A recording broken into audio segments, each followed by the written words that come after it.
joining us in a few minutes. May I please request everyone to be seated? Thank you.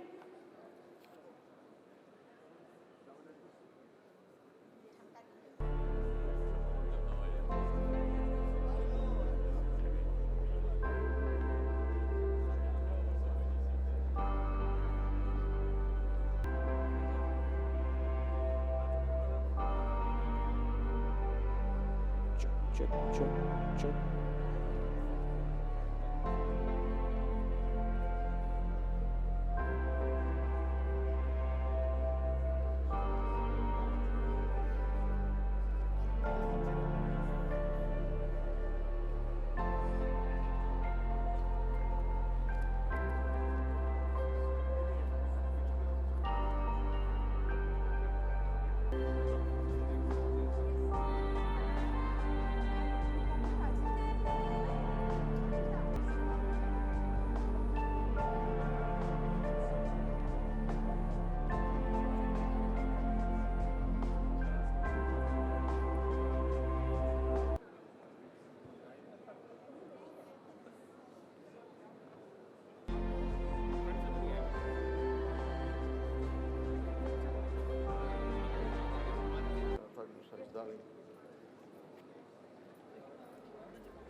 Ladies and gentlemen, Namaskar and a very warm good morning. On behalf of the Government of West Bengal and WPIDC, I welcome each and every one of you esteemed guests to the Bengal Global Business Summit. I welcome to the dais Honorable Chief Minister of West Bengal, Mamata Banerjee, distinguished leaders from various countries and leaders of the industry. We would start the day's proceedings with the national anthem. May I please request everyone to stand up for the national anthem.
now felicitate the distinguished guests on the dais with presentation of the traditional Uttiryo.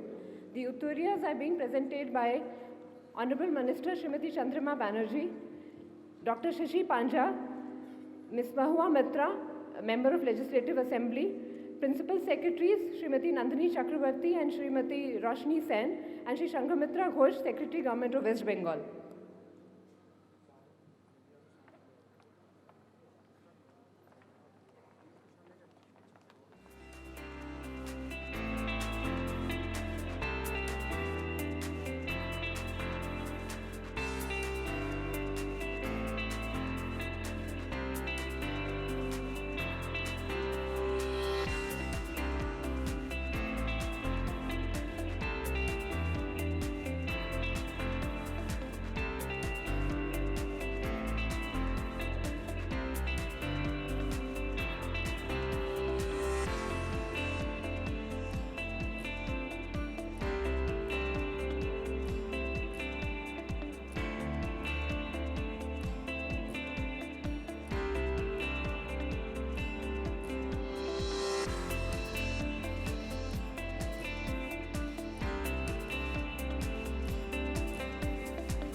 May I now request Honorable Finance Minister, Minister of Industry, Commerce and Industry, MSME and IT, Dr. Amit Mitra to conduct today's proceedings. Dr. Mitra, please.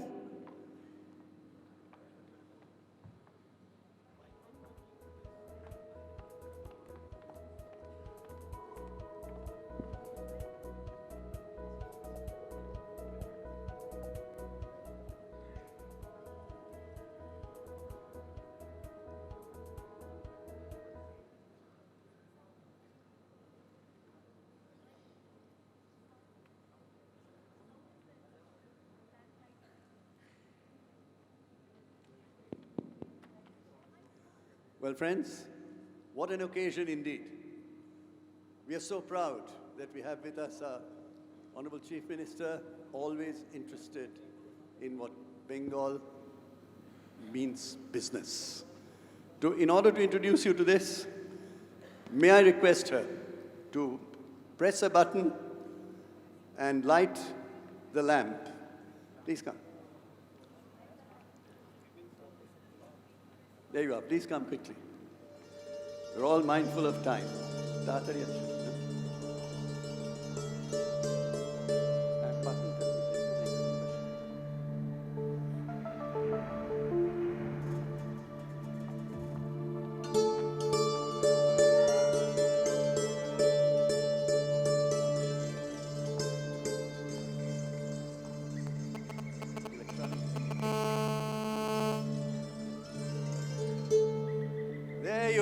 There you are. Thank you very much, Honorable Chief Minister. So ceremonially, the process has begun. To begin with, we'll show you a short film, sharp, quick, and full of ideas. May I request that the film be shown on the progress, development, and growth of West Bengal. The film, please.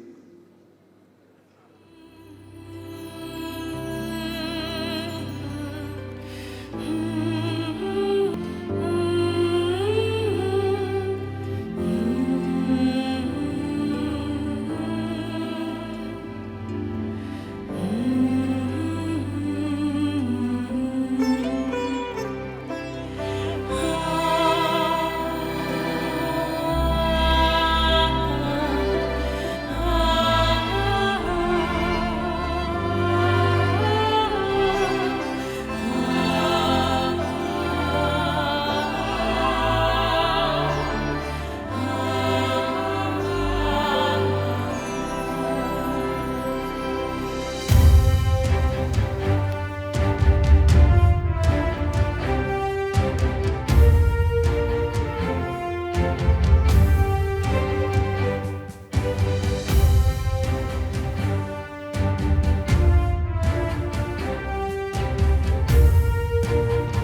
Thank you very much indeed.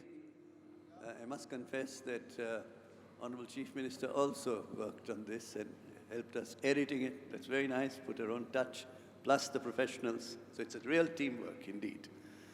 Now we turn to seek few words from very important people from West Bengal, from India, and across the world. May I request someone who's the co-chairman of the Bengal Global Business Summit, a homegrown industrialist from Bengal. He will speak for himself. Mr. Sanjeev Goenka employs 45,000 people in his 15 companies. 45,000 people.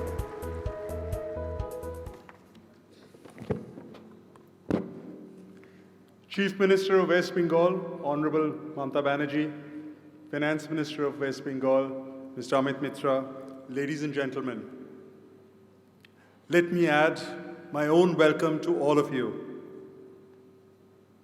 to the new Bengal, to the Make It Happen Bengal, to the I Mean Business Bengal. Over the last few years, my company has invested 23,000 crores in the state. And let me share with you my experience of my investments. The leadership is clear. It is decisive. You are very clearly told this can happen or this cannot happen. The administration is outstanding. It is transparent. Bunds, which plagued Bengal for several years, are a thing of the past. Lost man days are a thing of the past. Labor and industry work hand in hand, along with the government, along with the leader, to take Bengal forward. By our standards, 23,000 crores is not a small investment. And I'm happy to say that it's been a very fruitful investment. It's been on time, it's been effective.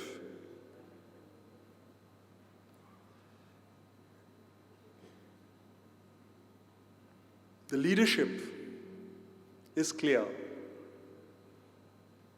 It's visionary. It's thinking about the future. It's thinking about becoming number one in India. And Bengal has grown.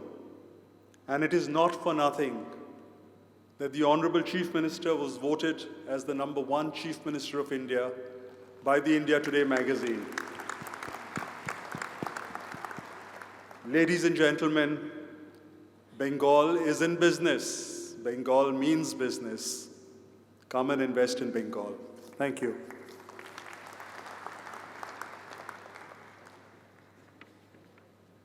When he said 23,000 crores, he meant $3 billion US. A lot of our foreign folks here, his turnover is $3 billion US, employing 45,000 people. That's wonderful indeed, Sanjeev bhai. Thanks. We now have somebody here to speak who's India's largest and most profitable private company of India. And even more interestingly, grew by 30.5% year on year. Who? But Mukesh Ambani. Well,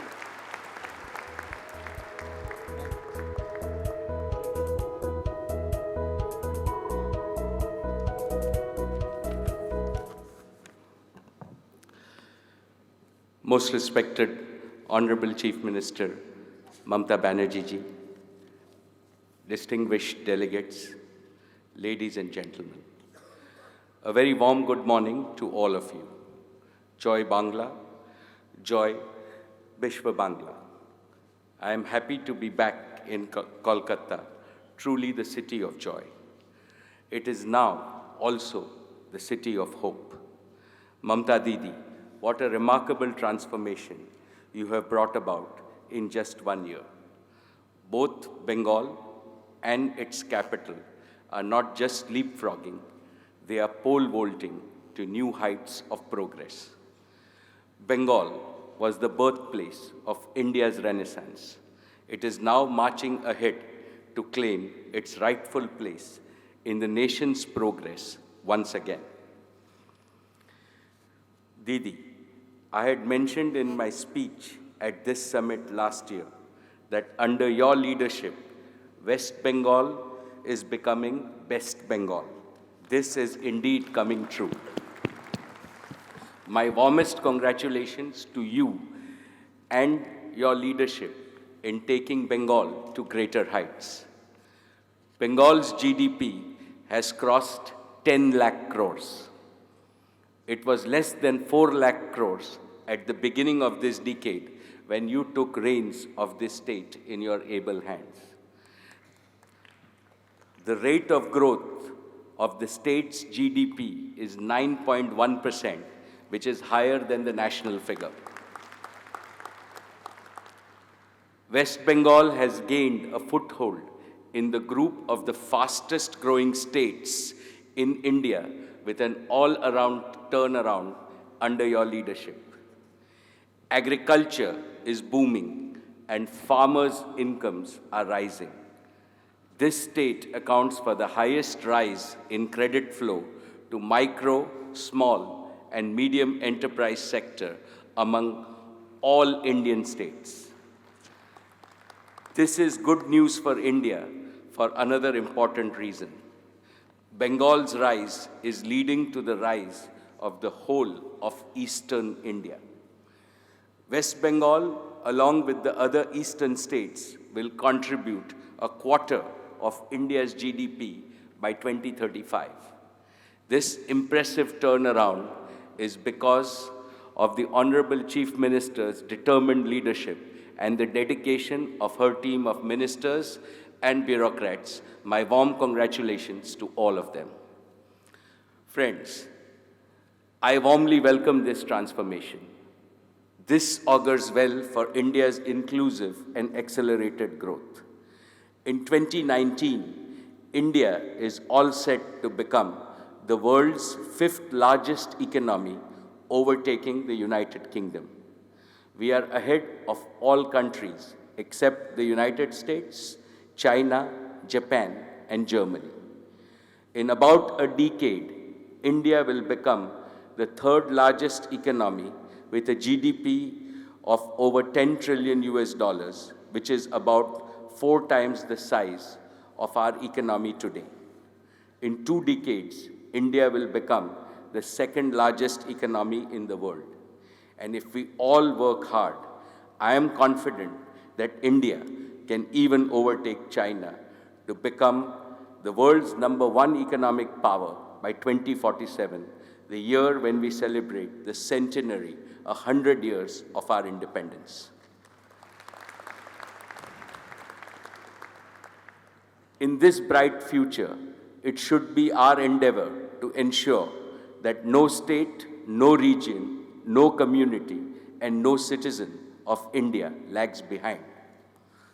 Honorable Chief Minister, I have come here to assure you that Reliance will be the most trusted partner in the fulfillment of the dreams of nearly 10 crore people of West Bengal. The best way of fulfilling the dreams of Bengal and Bengalis is to embrace the revolutionary power of digital technologies. Digital technology separates light from darkness, advancement from backwardness, and excellence from mediocrity. It is an investment that truly defines linkages to future progress. There is no area of the economy, governance, or life which is untouched by the revolutionary potential of digital technologies. Every Indian can learn, work, buy, sell, find information and entertainment, access healthcare, and remain connected with near and dear ones. India can solve the most complex problems of poverty, unemployment, and underdevelopment. This is the revolution that is beckoning India. This is the revolution that is beckoning Bengal. Bengal has always been a land of revolutionaries. Now the time has come for Bengal to become a land of digital revolutionaries. Bengal was the cradle of industrialization in India over a century ago. Now the time has come for your state to become a leader to the 4th industrial revolution. To help rapid adoption of the technologies of the fourth industrial revolution, Reliance Jio has rolled out a world-class infrastructure with bouquet of affordable services in this state and all over India. Permit me to mention here that what we have done so far in West Bengal and all our commitments in the future. First, in 2016, when I first attended the Bengal Global Business Summit, Reliance's investment in the state were 4,500 crores. Today, our investments stand at 28,000 crores in West Bengal alone. This accounts for about 1/10 of our total investment in India so far. Jio has thus become the largest investor in the digital space in the state. Now, we have firmed up our plan for a further investment of over 10,000 crores. This plan is already under implementation. Second, I am happy to announce that our endeavor to cover 100% of the state's population with our Jio network is progressing at a fast pace. We hope to achieve this within the current year, 2019. Third, Jio's Gigafiber project of connecting Bengal with optic fiber to bring superior digital services to every home has progressed well. This will transform every home in Bengal into a smart home. Fourth, Reliance Retail operates over 500 retail stores and 46 petro retail outlets spanning nearly 1 million square feet across 400 cities and towns of West Bengal. We support local businesses by procuring 4,000 metric tons of agricultural produce in addition to 2.5 million garments annually. Fifth, West Bengal is poised to become the logistics hub of the East with plans to attract investment of over 5,000 crores by 2020. This can create direct and indirect jobs for 50,000 people. We at Reliance operate nearly 3 million square feet of warehouses in Bengal, and with our new commerce initiative, this will increase many-fold in the next 24 months. Jio and Reliance Retail will shortly launch a unique new commerce platform which will bring win-win benefits to consumers, retailers, and producers. Across the country, this platform will enrich and empower as many as 3 crore small shopkeepers. Sixth, for Jio, digital rejuvenation of rural markets is a priority. Jio has close to 1 lakh active business partners across Bengal. Now, in yet another unique initiative, we have set up Jio Points as a direct distribution channel in deep rural markets to cater to the growing rural market and each and every village in West Bengal. With these Jio Points, we will have brick and mortar presence in every tehsil of the state to serve every single village. As we speak today, 350 Jio Points are already operational, and we will target 1,000 by the end of the year. Seventh, I thank the state government for allotting land for our state-of-the-art data center project in Kolkata. I assure you that we will implement this project speedily and make it as good as the ones in Silicon Valley. Eighth, last year I had announced the establishment of the Satyendra Nath Bose Chair Professor in the Department of Physics at the University of Calcutta. I am delighted to inform you that the government of West Bengal has approved our proposal and we are setting up this chair this year. Friends, I am happy that Reliance currently provides direct and indirect employment to about 100,000 people in the state of West Bengal. Honorable Chief Minister, whenever I come here, I feel that Bengal is a state with a soul. It embraces everybody, and when one leaves it, the state too leaves you with a bit of Bengal and Kolkata in your heart and a sense of satisfaction and a refreshed feeling in your mind. Under your leadership, Didi, Bengal today has certainly emerged as a sweet Bengal and the land of rising glory. Permit me to sum up my remarks with this heartfelt pledge to you and the people of West Bengal. The deepening and broadening of relationship between Bengal and Reliance will continue for years to come. Reliance's commitment to be an unflinching partner in your dream of a Sonar Bangla is unassailable. Thank you. Dhanyavad.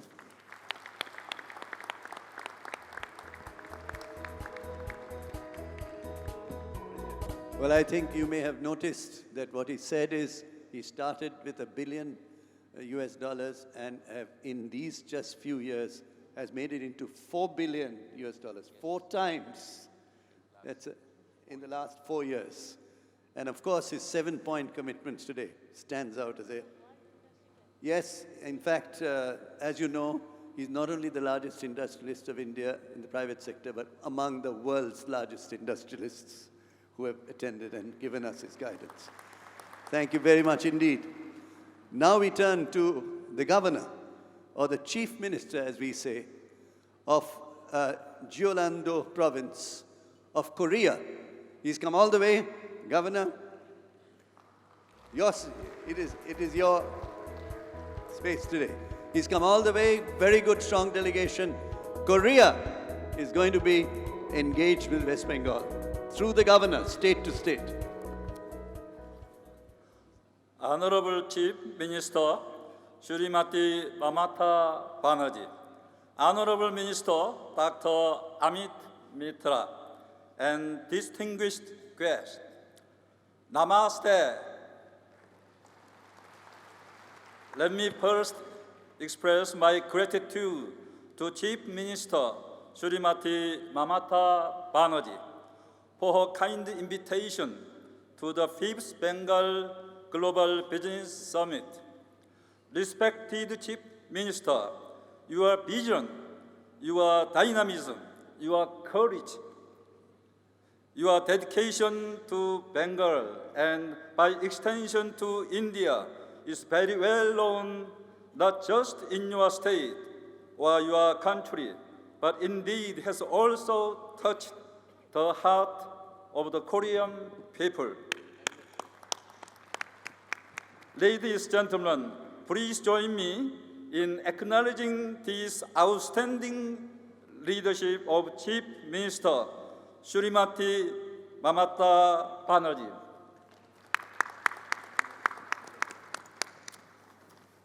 On the occasion of his visit to India last July, Korean President Moon Jae-in reaffirmed that India is Korea's key partner for the future. Korean businesses operating throughout India are leading bilateral economic cooperation, thereby building a foundation for prosperity for all.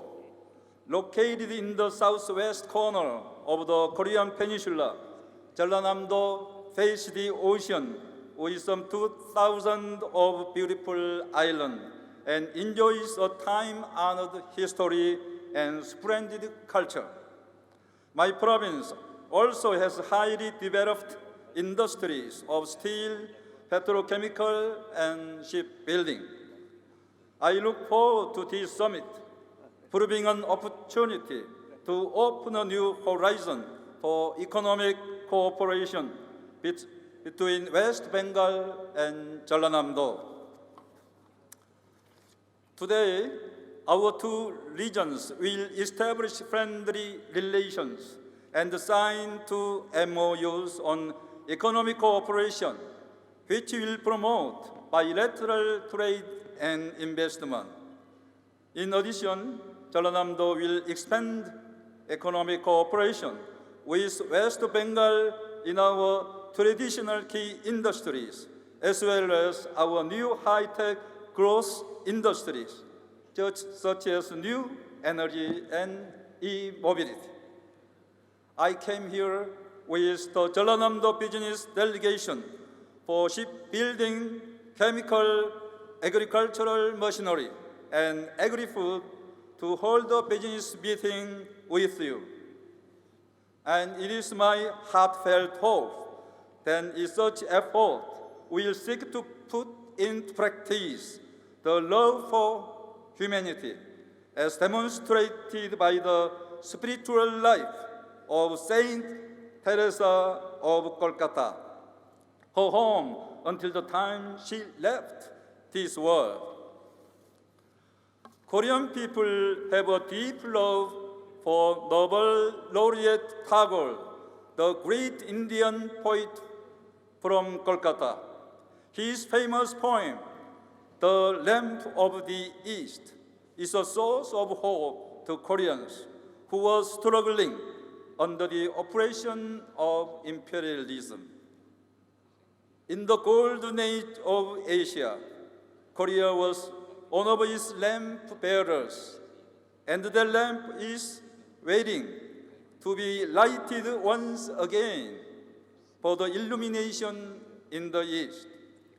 Taking this opportunity, I express my firm belief that West Bengal and Jeollanam-do will become splendid light that in fact help each other to shine all the brighter. In closing, it is my sincere hope that this summit will pave the way for a brighter future. Jeollanam-do is looking forward to shaping the future together. Dhanyabad. Thank you. Wonderful. Thank you very much, Governor. We have already signed an MOU state to state. We will exchange it before the honorable dignitaries.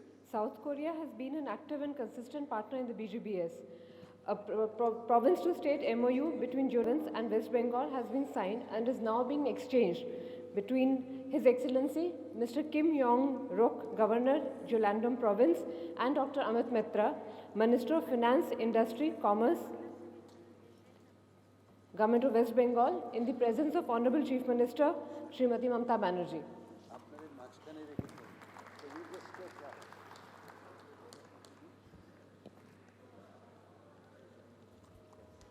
The province of Jeollanam-do and state of West Bengal are keen to further the economic ties between the two states through an agreement of cooperation and collaboration spread across sectors. They propose to deepen the ties for mutual growth and prosperity.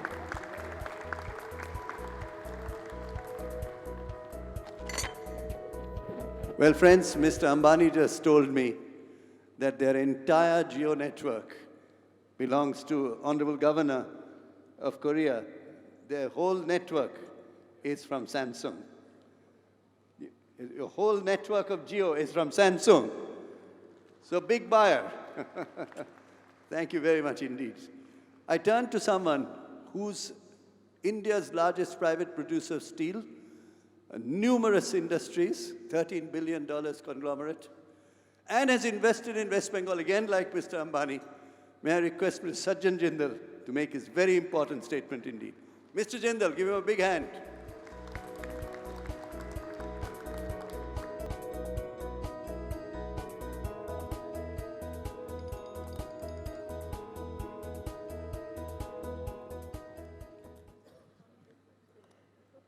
Honorable Chief Minister of Bengal, Mamata Banerjee, Dr. Amit Mitra, Dr. Malay Day, Chief Secretary of the State, my friends from the industry, ladies and gentlemen. It's an absolute honor and a privilege to be here on this platform and become a part of the legacy of this great state. I would like to thank the Honorable Chief Minister and the ministers and officials of West Bengal for giving me this opportunity. Friends, Kolkata is very special to me, not because I was born here, not because I married a girl from Kolkata, but because of the people of Bengal, because people of Kolkata, they give so much love. Whenever I come here, I don't get to come to Kolkata very often, but whenever I come here, I get a lot of love, and everyone is talking about the state of Bengal, that how much money, when will you invest here, why don't you do this, we will get you this support, not only from the government, not only from the Honorable Chief Minister, but every member of the Bengali Kolkata community, Bengal community, they want more and more industries in this state. I have not seen this in any part of India the kind of love and the kind of excitement that you all have. Of course, the less said the better, but Mamta Didi is somebody who is absolutely passionate about Bengal, absolutely passionate about the development of the poor regions of Bengal and the poor people of Bengal. She is one person who has really enthused the whole state of Bengal to bring in more investments, to bring in the top industry leaders from the world here. Today, the state government is signing state-to-state relationship with so many countries in the world, Italy, Korea, and so many other countries. Last year, they had done with Poland. So this is absolutely unbelievable. Of course, untiring effort of Dr. Mitra needs no mention. Friends, I believe that the East India, led by Kolkata and led by West Bengal, is the future of India. As Mukesh Bhai said, that 25% of India's GDP would come from the eastern sector, and I completely echo his statement, and I believe that West Bengal itself can be a $1 trillion economy by 2030, by 2032, and this will bring in enormous opportunities for growth of this state of West Bengal. West Bengal, which has been the torchbearer in the past in the industry, especially in the heavy industries, the sector that I come from, steel industry in particular, is going to grow again in a very, very big way. And that's what I completely believe, because West Bengal has the technology, has the people, has the land and the port and the coastal region. So this can become a huge center for the production of materials. Well, friends, originally, as you all know, that JSW had a big plan to invest more than 50,000 crore rupees to build a mega steel plant in the state of West Bengal. But due to non-availability of raw material, we couldn't move our project to West Bengal. But that has not deterred the state government from keep pursuing with us to build other industries. And then we decided to build a cement plant here just to test the waters, that how is this state. And I must say from my personal experience that the cement plant that we built is, we built it the fastest. We were building 3 plants in 3 different states. And West Bengal happened to be the fastest project that we built, 2.4 million ton cement plant. And enthused by that, we are now doubling the capacity of the cement plant from 2.4 to 4.8 million tons. So friends, I don't think you need to even think if you want to come into West Bengal for investment or into India for investment, then this is the state you should come in and invest in West Bengal.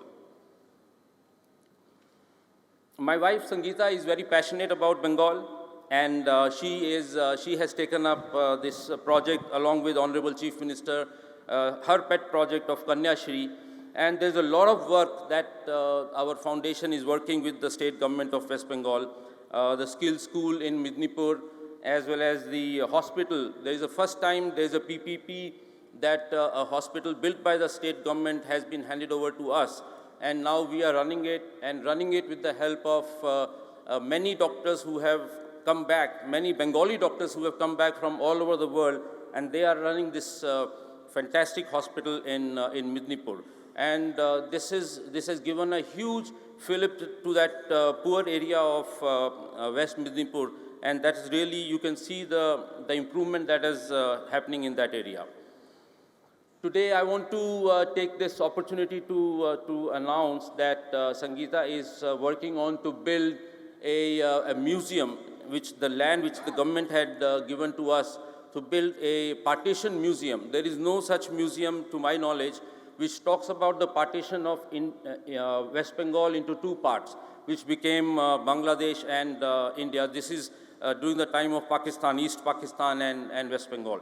And this museum, I hope, would bring back the memories and will be the testimony to the sacrifices given by the Bengalis during that partition, and I hope that would be the right thing to do. So once again, friends, I would like to invite all the industrialist friends from all over India to come and invest in Bengal. And as this summit says that Bengal means business, so this is absolutely true. So I would really request you to come and invest in Bengal. And I can assure you that you wouldn't find a more conducive place to invest than West Bengal. Once again, I would like to thank the Honorable Chief Minister for inviting me here today. Thank you. Thank you very much indeed, Sajjan Bhai. And your hospital idea is tremendous in PPP, which I was so delighted. Thank you very much. And doubling of your cement plant and whatnot. Thank you so much. Now we turn to someone whose Honorable Chief Minister visited Italy, Milano. She met with the Chief Minister, her counterpart. And out of that discussion today, we are so delighted that we have the Deputy Chief Minister, who's also the Minister of Research, Innovation, University, Export and Internationalization of Lombardy Region Government of Italy.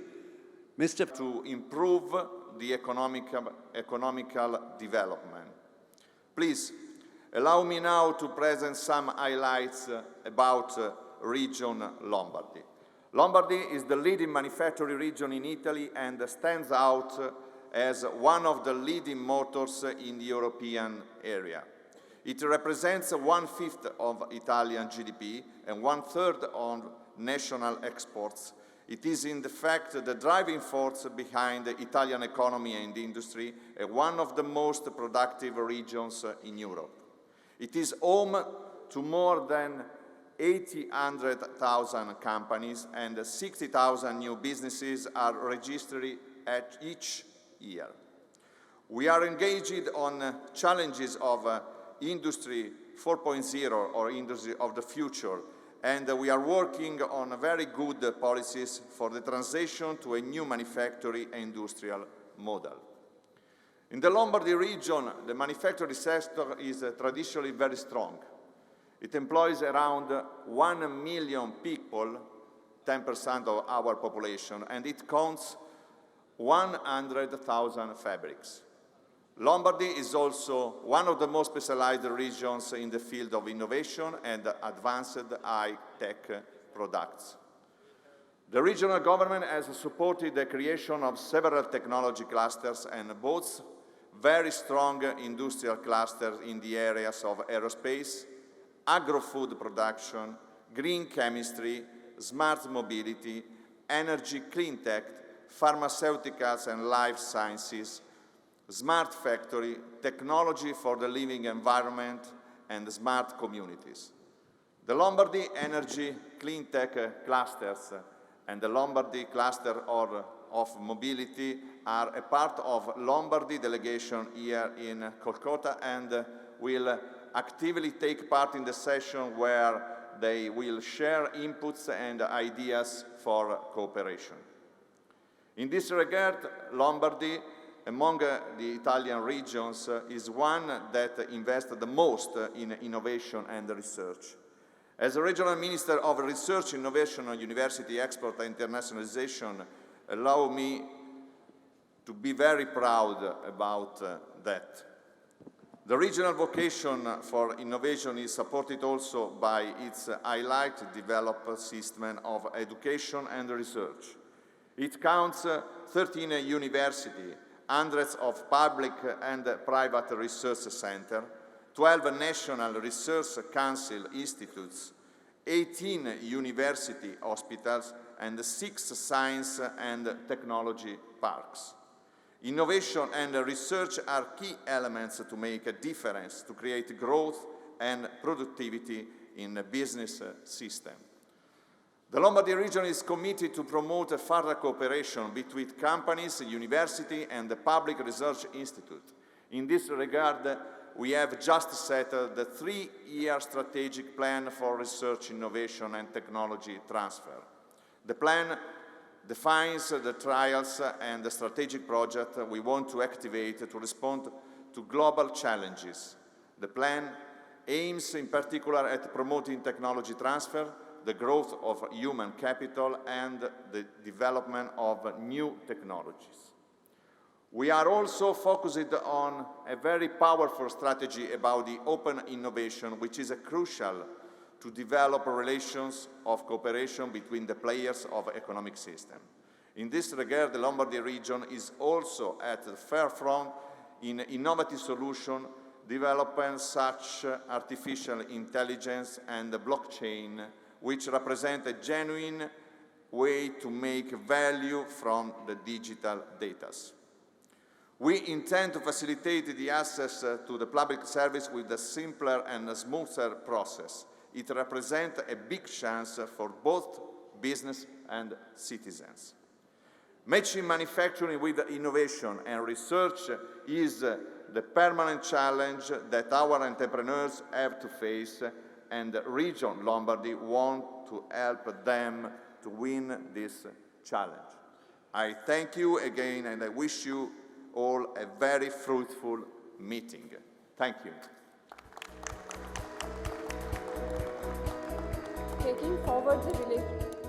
Taking forward the relationship between Italy and West Bengal, in a 2018 visit, Honorable Chief Minister had an exceptionally fruitful meeting with Mr. Attilo Fontana, President Lombardy Regional Government, which has resulted in this high-powered Italian delegation led by Mr. Sala, Regional Vice President and Minister for Research, Innovation, University, Export and Internationalization.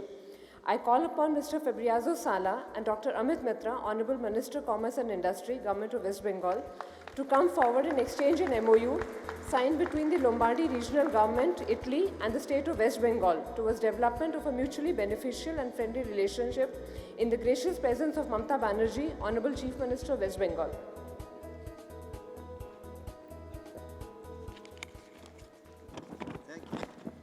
Thank you very much, Honorable Deputy Chief Minister. You said something very important, 4.0. You'd be happy to know that West Bengal has developed a paper, and we are going to be part of the 4.0 or 4.0. And of course, on artificial intelligence and big data, we are working on that. So you have given us and what is important is, Honorable Chief Minister visited that state, Milano, one time, and you have been so kind to come here with a big delegation from Italy. Please give him a big hand. Indeed, Milano is Milano in fashion and design and whatnot. Thank you very much. Now it is my pleasure to request someone for another sector which relates to what has been said. This is Airtel, all of us. Many of us use, some use Jio, I'm sure, and we're all there. Rajan Bharti Mittal. Mr. Mittal is in telecom, insurance, real estate, agri and food. It's a pleasure to request Mr. Rajan Bharti Mittal, the promoter owners of Airtel, among many other businesses. Thank you, Rajan. Thank you, Dr. Mitra. Honorable Chief Minister, Dr. Mitra, government officials, friends from the media, delegates, my industry leaders on the dais, members of parliament, thank you. It's an honor and a privilege to be here, and all the warm welcome that we have received. I want to acknowledge and thank Dr. Mitra in particular and the Chief Minister. This is my first visit on this summit, but I have to say it's also a visit to this city after a long time. And the change that I have seen in this city, I could never believe, and I used to come to Calcutta at that time so very often, and I always believed, will this city ever change? And I have to say, Mamata Didi, I was a young lad that time, now we're much older, all of us, but you have remarkably changed the face of this city.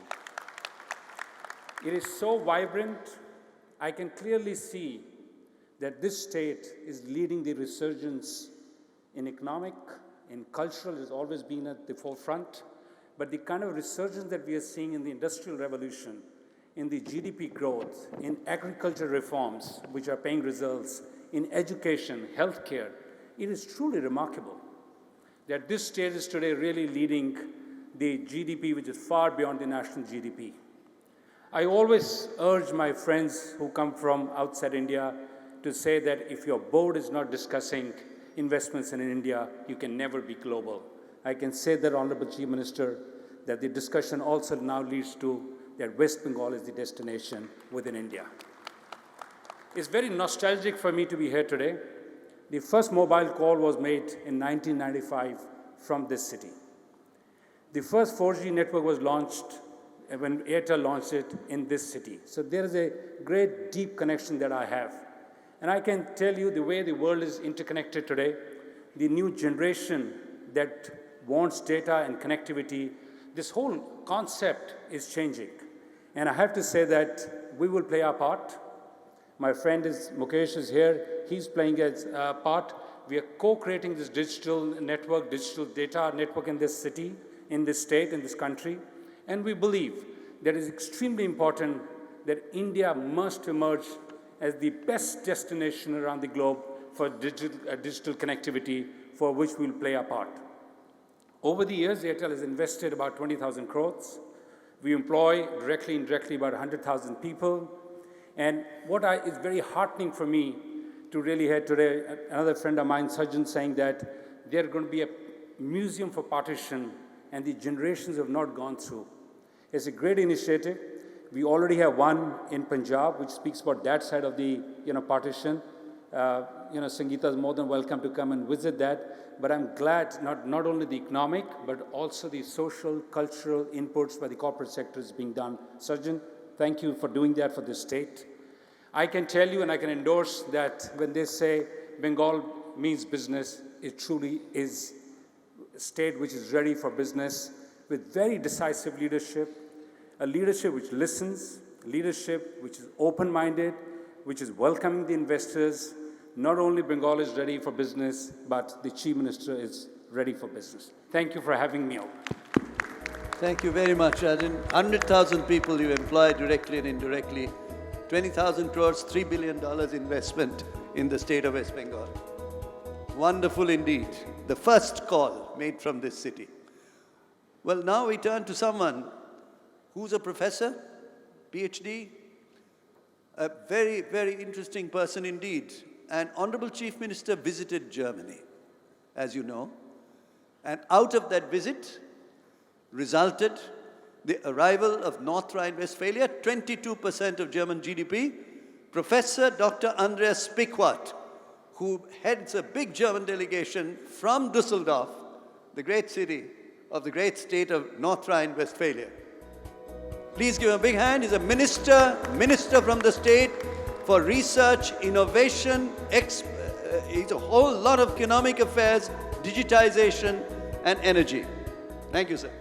Honorable Chief Minister Mamata Banerjee, dear Honorable Amit Mitra, dear Honorable colleagues from India and the globe, dear ladies and gentlemen, it's a great pleasure to welcome you here to this year's Bengal Global Business Summit as a German representative.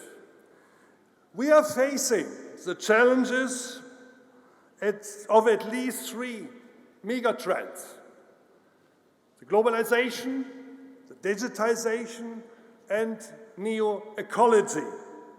The world becomes closer, smarter, and more environmental friendly. And most important, a rising number of citizens has to be served better in education, in healthcare, and in daily life. Many new challenges find one big answer: innovation. And the good news, innovation runs faster than in the past. So we have only to speed up and to catch the new opportunities, as you do here in West Bengal. And it's really incredible to see how you do this great job here in West Bengal. And congratulations to the government, but especially to the people of West Bengal and the companies who are investing in this state. Thank you for this, what you're doing here. But what can we do best in the future? We can collaborate what we're doing today here. We can co-create, and we can use open innovation. I'm joining this event on behalf of the state of government, it was said, of North Rhine-Westphalia. This is a little bit the industrial and digital powerhouse of Germany, and we like to do best as this government here in West Bengal to compete with our other nice states in Germany and around Europe, also with our friends from Italy. And I'm joined by a delegation of 25 companies and institutions from my state who like to intensify the cooperation with India, especially with the state of Bengal. And two of them, and I love that very much, are representatives from German soccer teams. And one we are very proud of in our state are now #1 in the National League, and the other is under the top 5 worldwide related to the number of club members. So both soccer teams are here. They want also to collaborate with your soccer teams, making sure that we do good business and have a lot of fun. Dear Honorable Chief Minister, we are here also to sign an MOU, but I promise you, we will not only sign, we will work on the MOU, making sure that our both economies, as well as our global partners, will profit from it. Their rich field of future collaboration. And let me sum up, why are we doing this? Looking to your vibrant region here, looking to your brilliant citizens we could meet, I want to say, business is business, but business serves society. Therefore, we are here. Best luck, best success. Thank you very much.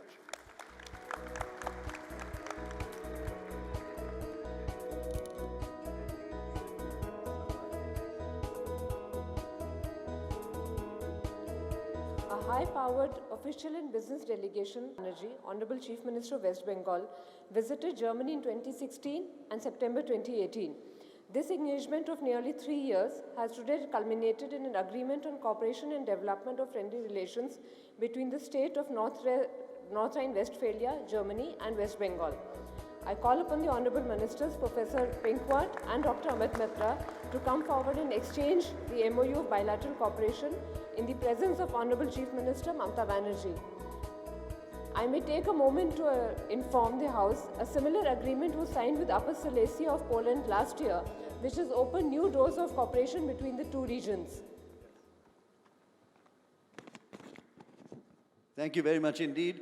What a pleasure that Professor could come here and give us guidance. A 25-member German delegation, very high power indeed.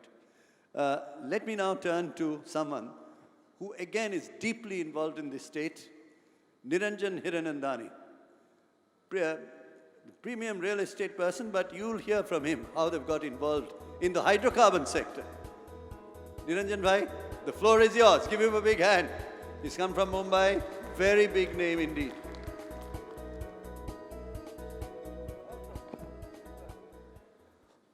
Honorable Chief Minister, Honorable Mr. Amit Mitra, from the bureaucracy, Mr. Malaide, all the mentors who are on the stage, distinguished guests and friends.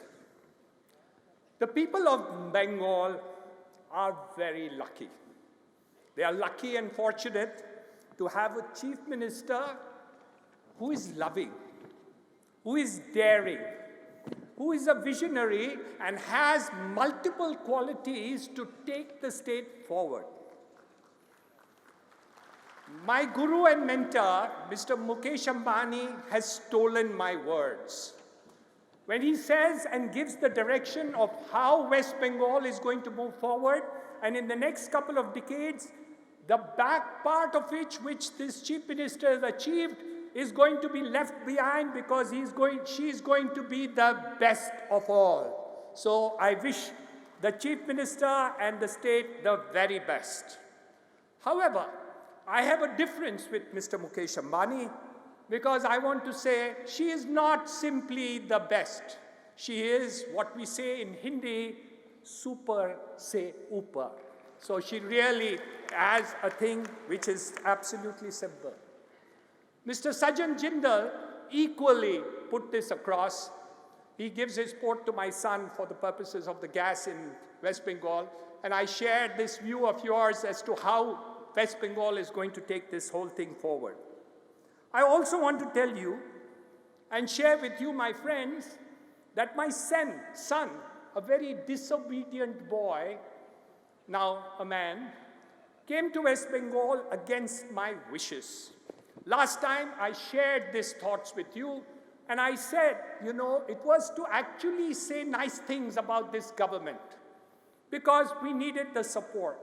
Today, I assure this august audience and all of you today that everything that was put on the table of the cooperation, direction, vision done by the Chief Minister, by the bureaucracy, and the help and direction that has been done has been proved absolutely correct. So congratulations to the entire team of this state for taking this entire thing forward. I want to share with you also that H Energy, the company, has completed the land acquisition, has committed to you, Madam Chief Minister, has recently received permission from the government for the purposes of building the pipeline, and they are directing this to deliver gas in Haldia by 2020, delivered entirely to you. We have already committed investment of 3,000 crores of rupees in this sector. We are also bid for pipelines, which will add another 2,000 crores of investment in the next couple of years. This is our commitment to West Bengal, and we do believe that this energy will bring down the cost of manufacturing in the state, and it shall also deliver gas into the city of West Bengal. Mr. Tripathi of GAIL is also sitting on the dais. Between us, we will certainly make this commitment to serve the state of West Bengal into a way which will take West Bengal to the next level. We have also remained grateful to the entire system that has worked for us. Because it's not only the Chief Minister, it's not only the bureaucracy, but everybody down the line has been extremely supportive.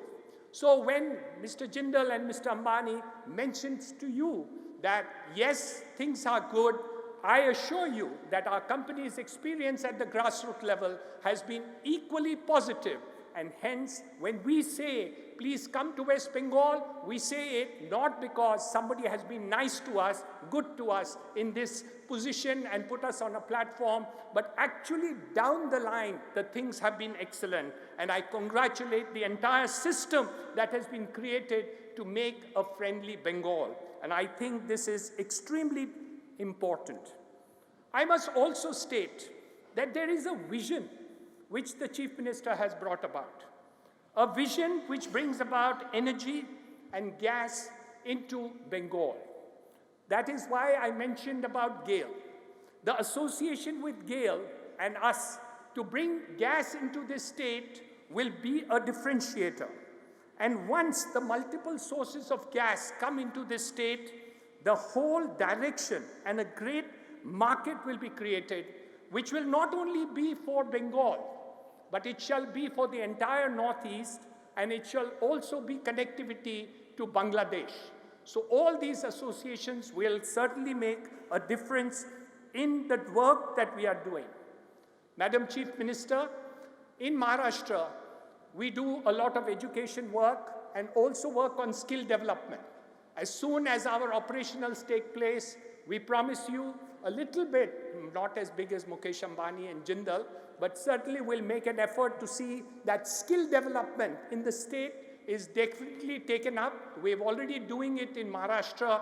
We promise and assure you that we shall also take up this work in Bengal in order to bring the necessary skills to uplift this thing to the new digital age, as Mr. Ambani mentioned, and also the fact that the manufacturing and other agencies will come up in West Bengal and have that day. I must share with you that there is a personal love that my son has felt for you, your people, and your state. I equally now feel it. That time, it was just him. It is me too. So thank you very much for giving me this honor of coming on this platform. I am delighted to be over here. We look forward to a great association, and I'm sure with the leadership that you do, Bengal will be a different people, and the lovely people and loving people of Bengal will really benefit from this great association. Thank you very much. All Sonar Bangla, hail to you. Thank you. Thank you very much, Niranjan Bhai. You had a private sector and a public sector. Chairman of GAIL, please stand up. You compete in the marketplace, but in the Bengal Global Business Summit, you've come together to work together for this state. It's a wonderful experience for us indeed. And Darshan Bhai, you forced your father to come here. Thanks indeed. Now we turn to the Honorable Minister of Energy from Government of Poland. Last year, we signed an MOU with Poland, with Upper Silesia. An Honorable Minister was here. And since then, a lot of progress have been made in the energy sector, 5 visits from each side. It's my pleasure to request Mr. Tobias Zowski to make his very important statement as a continuation of last year's partnership with Upper Silesia. Thank you, sir.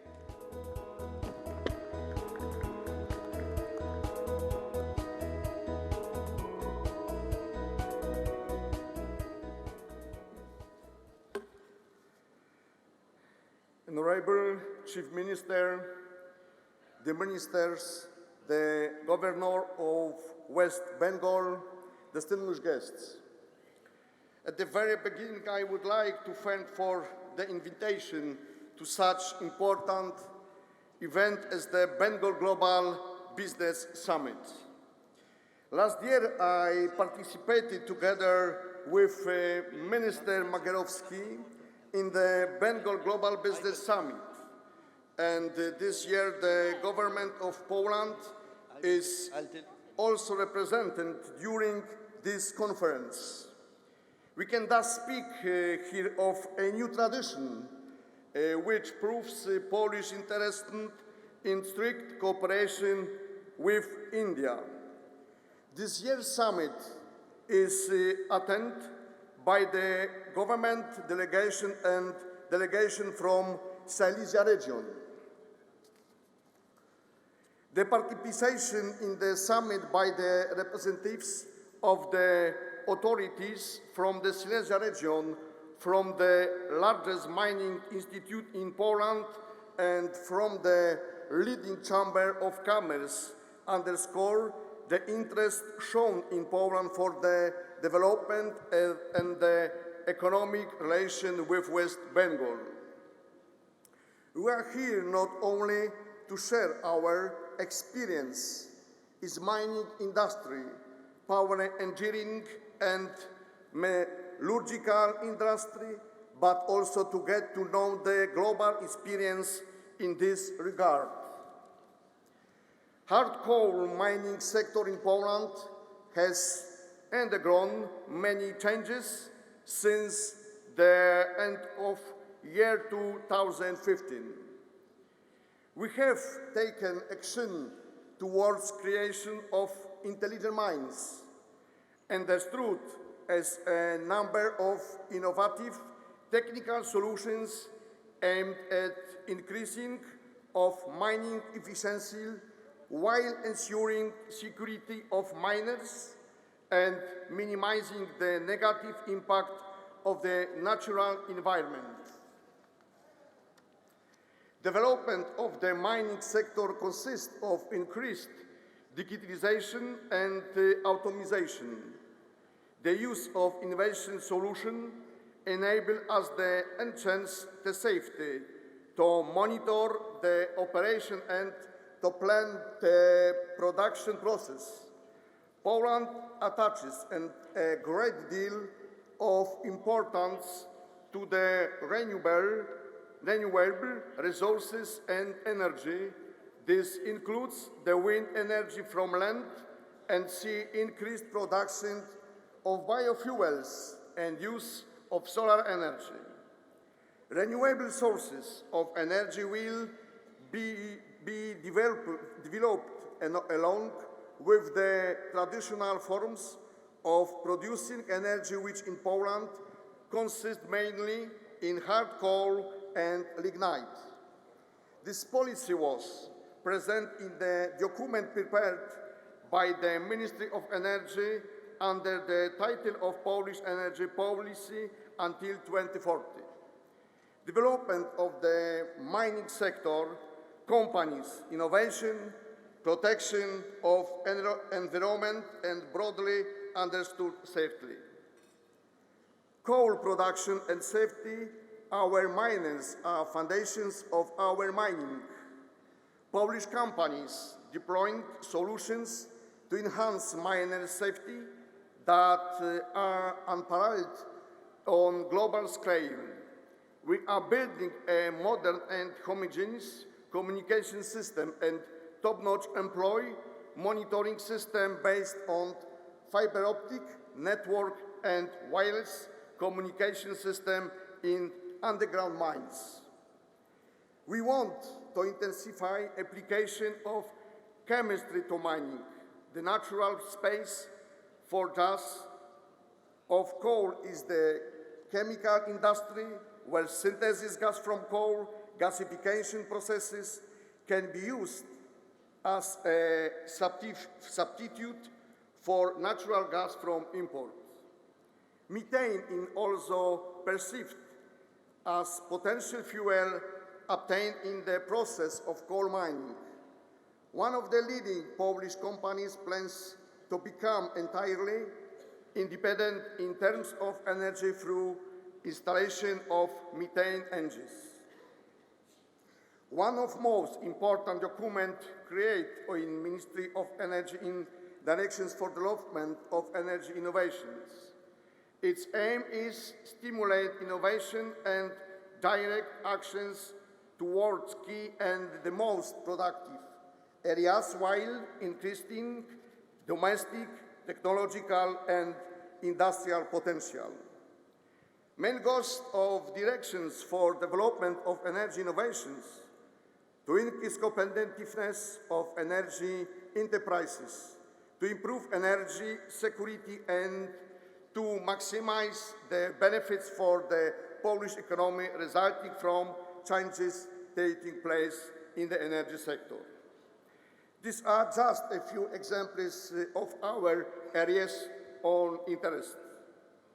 We are open for further talks and cooperation. I would like to wish you a successful and fruitful discussion and results of the meeting.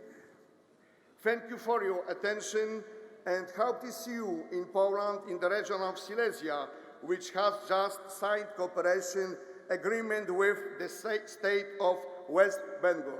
Thank you very much.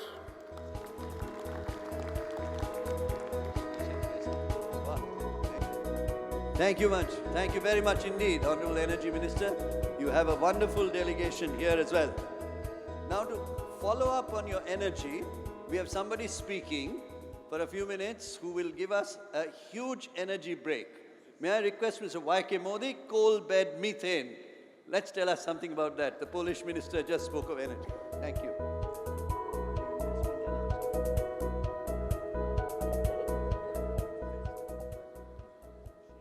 Respected Chief Minister of West Bengal, Mamta Didi, Dr. Mitra, friends on the dais, entrepreneurs, my co-investors. As Dr. Mitra just gave my introduction that I am into the coal bed methane business in West Bengal, I had the privilege of being the first one in this business and have invested close to 2,000 crore rupees up till now. Our reserves are about 2.6 trillion cubic feet. But it pleases me to announce that Government of India has now allowed shale gas also to be produced from our license. And our company has decided to go ahead with that. We have done our preliminary studies and have found that about 6.63 trillion cubic feet of gas is available in our block, which will mean that we will have about 9.25 trillion cubic feet of gas. Obviously, to exploit this needs a huge capital. The investment will be around 15,000 crores in next 5 to 6 years to complete this project. And our production will multiply manifold, and we are sure that we'll be able to provide clean gas, clean energy, not only in Asansol, Durgapur area where we are providing, but to the city of Calcutta and further. Friends, you are all aware that doing an infrastructure project in India is not an easy task. It's very tough. You have to stay in the open. We have 220 square kilometer where we work. It's open space, so the challenges are there.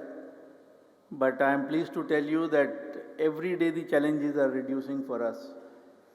First of all, there are no problems, but even if they come, with the intervention of Dr. Mitra and the Honorable Chief Minister, it doesn't take more than 24 hours to resolve them. What is even more heartening is that from last 8 years at least, this question of no law and order does not arise. It is so peaceful, and it's a very poor part of the state and the country, Purulia district, and where they were supposed to be Naxalites and this and that, no longer. People talk of ease of business and many rankings are done and this and that, but I can assure you in the state of West Bengal, it is at the ground level that the ease of business is there, where the shoe pinches. As I say, it is not the helicopter area that from the over the ground you say, oh, it is very good, ease of business is there. But whereas the small and medium enterprises suffer every day with regulations and paying of taxes. Especially in payment of taxes, there is a remarkable change in West Bengal, and you don't even know. You can sitting in your office, do everything. You don't have to go to any office or anything like that. One of the reasons is obviously that the top political leadership and top civil service is very easily accessible. So for people who are in infrastructure where the issue of regulation, issue of regulators are every day there, this access helps us in doing our business. I can only say that all my business is in West Bengal, all my investment is in West Bengal. And it helps me because the leader, the Chief Minister, Mamta Didi, is not only efficient, but I would say two of our personal qualities. One is the humaneness, second is her personal nature, personal being, very soft. That encourages me to stay more and more in Calcutta and doing all my business in West Bengal. Thanks. Thank you. Thank you very much indeed, YK. You're expected to get. Wonderful, wonderful. 15,000 crores is what your future investment is. Terrific. Well, friends, we now turn to someone who's wearing the colors of her state. And I have a big connect, spent 3 years of my youth in her state doing my PhD. I am so delighted that we have the minister from the great state of North Carolina, USA, to come and speak to us, Ms. Ellen Marshall. Please give us your sense. We met 20 years ago when I was much younger. You were still Secretary of State, Minister.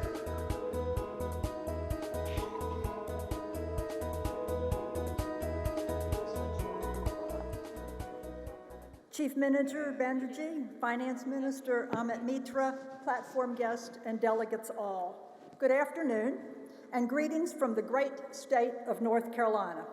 It's truly an honor to be with you here this day at the 2019 Bengal Global Business Summit. I'm proud to be a part of a strong delegation from North Carolina as a part of the U.S. Indian Business Council. The delegation includes 3 elected officials, myself, the Morrisville Mayor, T.J. Crawley, and Morrisville Town Council Senior Member, Steve Rao. Steve is the first Indian American elected to office in North Carolina, and many have followed since. Our strong delegation, I would suggest, is due to the efforts of Swadesh Chatterjee, a 40-year North Carolina resident. Swadesh is a proud son of Bengal and has made his mark on both sides of the world. He is a successful businessman in America, and Padman Bhushan recipient for distinguished service based upon improvement in Indian-U.S. relationships. He continues to build bridges between the two with a strong emphasis on West Bengal.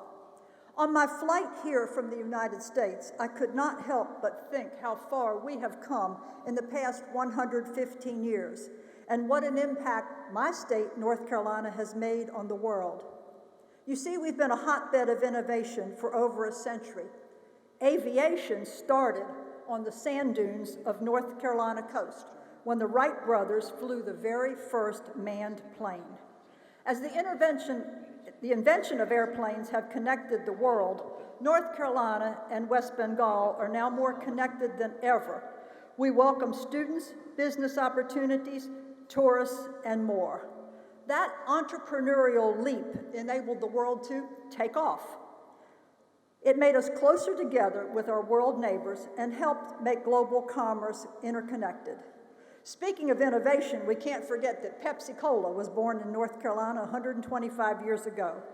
But today we continue to be a leader in many innovative economic sectors, from IT to life sciences, biopharma, aerospace, agriculture, and many, many more. Recently, Indian companies have started to become a bigger part of North Carolina's thriving economic landscape. Over the past 5 years, Indian companies announced more than $209 million in capital investment and 3,700 new jobs in North Carolina. North Carolina ranks #1 among all 50 U.S. states for the total number of announced jobs connected to Indian direct foreign investment. Those investments are building blocks for two-way partnerships. North Carolina is #2 in the Southeast and #7 in the United States for capital investment. #4 in the United States to the number of project announcements. I hope you can see a trend here. The footprint of Indian companies investing in North Carolina is rapidly growing because of our high-tech, high-knowledge, high-skilled workforce. We have top-ranking higher education institutions. We have the very top school of pharmacy in the entire United States. We have the only school of textiles in the United States. And we rank very high in the areas of public health, IT, and the amount of research dollars that are attracted into North Carolina is almost at the top of the country. And if you have any doubt about the quality of the education there, Dr. Mitra just announced his 3 years there, and also a distinguished professor from Duke University. That is an example of our quality education. Thank you. And speaking of education, North Carolina is currently focused on producing global citizens for the future, beginning with K through 12 education and continuing the education continuum. In fact, University of North Carolina at Chapel Hill is undertaking a new initiative of understanding the India of tomorrow so that our college graduates will be able to understand the culture, the multiple aspects of that culture, the economics, and on, to meet the challenges of the future. So whether you seek to invest in North Carolina or seek to partner with North Carolina or to attract investment to India, all of this education initiative will be of mutual benefit. North Carolina can provide globally equipped leaders. North Carolina is only one of a handful of states to establish an in-country office in India dedicated to fostering investment opportunities between our state and India. The leading contributors that we are seeing coming to North Carolina is HCL, Abhradeep Pharmacy, Zenzar, and our proudest newest comer to North Carolina, Infosys. Commerce and our economic interests are one of the things that inextricably link our two countries, because no matter how different India and the United States might appear to be, we actually have a lot in common.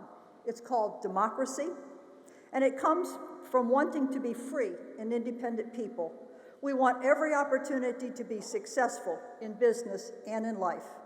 My great hope and commitment is to make sure we continue to enhance that tremendous economic and trade partnership and to continue to find opportunities for entrepreneurs and innovators to take off, just like the Wright brothers did in North Carolina more than a century ago. Thank you so much.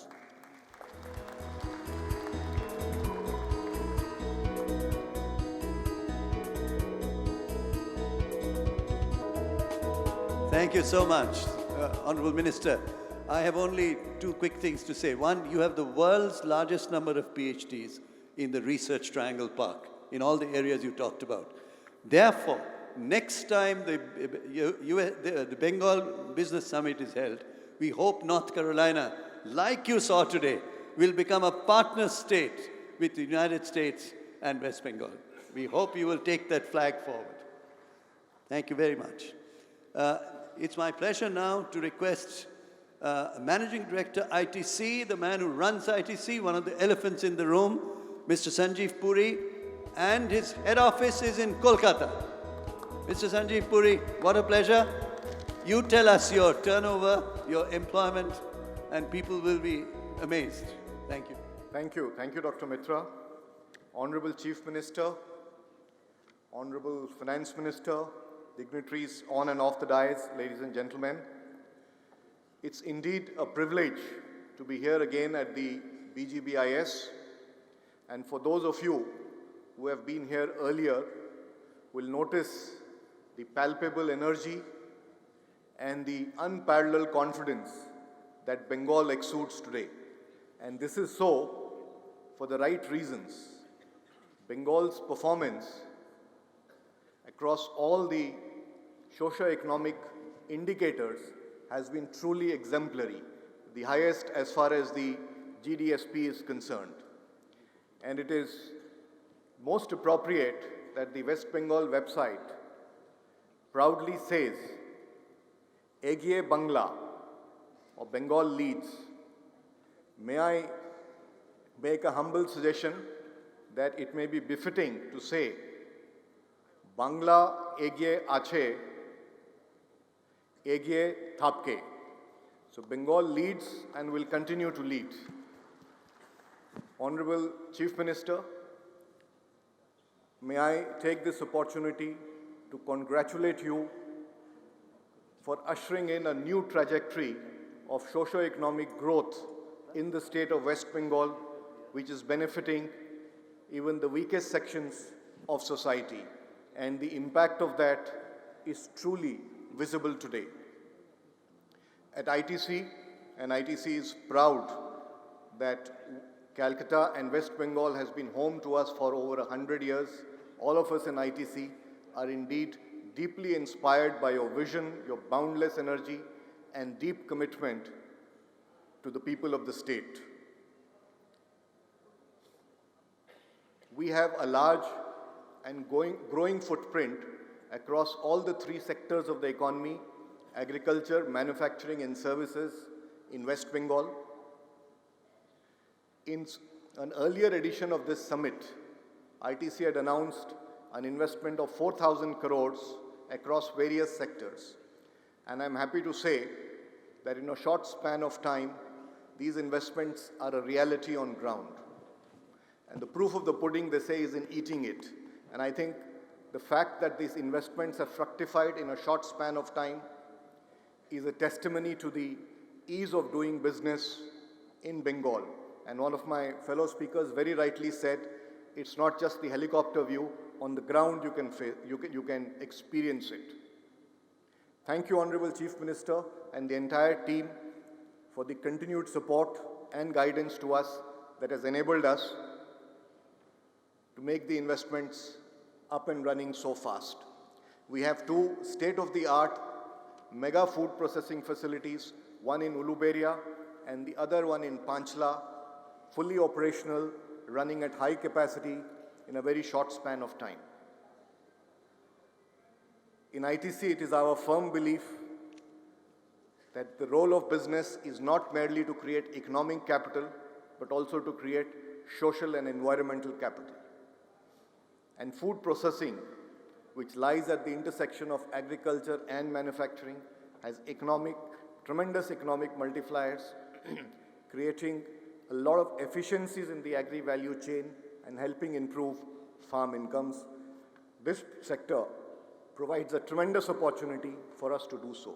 And we seek to do so by creating an inclusive, competitive, and sustainable agri-value chain. Work on this has already commenced, and as we scale up our food processing capacities, this work will only accelerate. We already work through our subsidiary Technico Agri-Sciences, our agribusiness division, with over 200,000 farmers across the wheat, potato, and prawn value chains. And as I said, this work here will only increase so that we can help the farmers improve quality and productivity of their produce. Moving on from beyond agriculture to services, our super premium luxury hotel, the iconic ITC Royal Bengal, is nearing completion, and in the next few months, we hope to dedicate this to the people and to the city of joy. I hope this will further help in enhancing the tourism landscape in the state. The ITC Green Center and Infotech Park at Rajarahat is also in advanced state of construction, and we believe that it will be completed next year. Given the opportunities in the state and the positive momentum that we are seeing under our dynamic leader, the Honorable Chief Minister, we believe that the state offers far greater potential, and therefore, I'm now happy to say that we are making a further investment of 1,700 crores in the state, taking our total investment to 5,700 crores. We intend to put up a state-of-the-art FMCG, another FMCG facility to manufacture our personal care products, and we are hoping that within this year, the construction on this will commence. We are also going to scale up and upgrade our Dulagar facility. Our investments in decor paper at Triveni Tissues are going to contribute towards import substitution. We've also recently launched Ashirwad milk and dairy products in the state, and this gives us another opportunity to strengthen our engagement with the farmers. And over time, we're going to be working with farmers across hundreds of villages to help them improve quality and productivity of their milk and other produce. Honorable Chief Minister, we are delighted that we are able to make a contribution to your dream of a vibrant and prosperous West Bengal. The fact that we continuously invest and increase the quantum of investment is reflective of our confidence in the state and your leadership, that under your leadership, the state will only grow from strength to strength.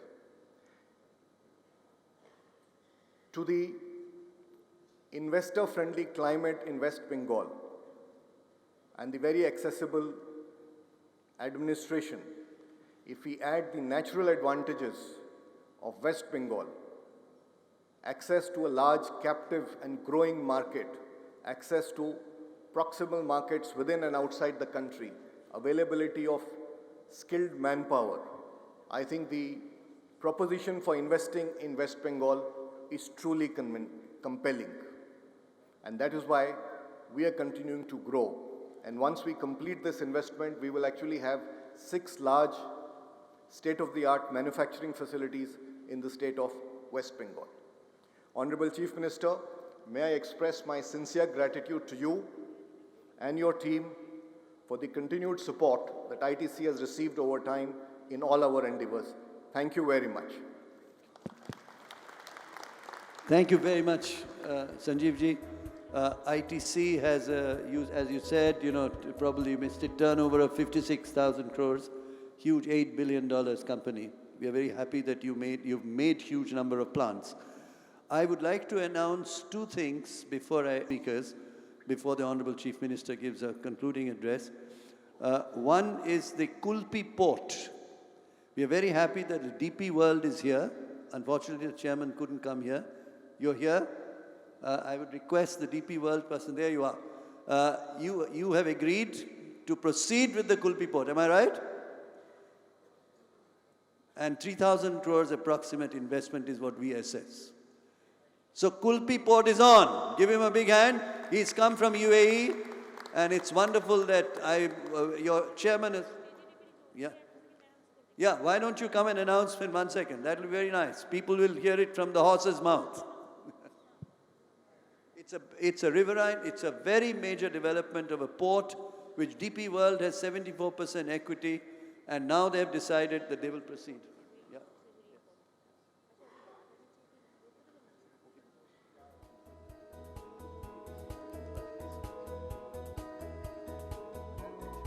Honorable Chief Minister, Honorable Finance Minister, dignitaries on the dais, off the dais, ladies and gentlemen. DP World is committed to develop Kulpi Port. The port will create critical capacity in the region. It will also contribute to the economic growth. It will stimulate trade by giving direct connectivity. It will also help speed the goods to the market. It will create job opportunities, and it also helps growth of community around the port. DP World has been a part of India's growth story for the last 2 decades. We are proud to be associating here with our global experience and expertise to develop Kulpi Port and also operate it. Thank you. Thank you very much. We waited 7 years for this, and now it comes the announcement. We are delighted indeed. I'd also like to announce, because they have to go through their procedure so they can, so I can announce that Coca-Cola, Mr. Krishnan is here. I believe, and you don't have to go by it, I believe you're going to invest another 500 crores. Am I right? There you are. That's contemplated. Coca-Cola investing in and where? Siliguri in North Bengal, which will regenerate that whole area. Thank you very much for joining us, the head of South Asia for Coca-Cola. May I now turn to, I think Mr. Karan Adani is here. I think, will you say a word? Just a word, because you're here for the first time and you've heard others. Maybe Adani is one of the biggest, one of very big groups of India. We are so happy the young man is here who's driving their port sector and other things. 2 lines from you, sir. Thank you. Honorable Chief Minister, Honorable Dr. Mitra, distinguished guests and ladies and gentlemen. This is the first time for me in West Bengal and to this summit.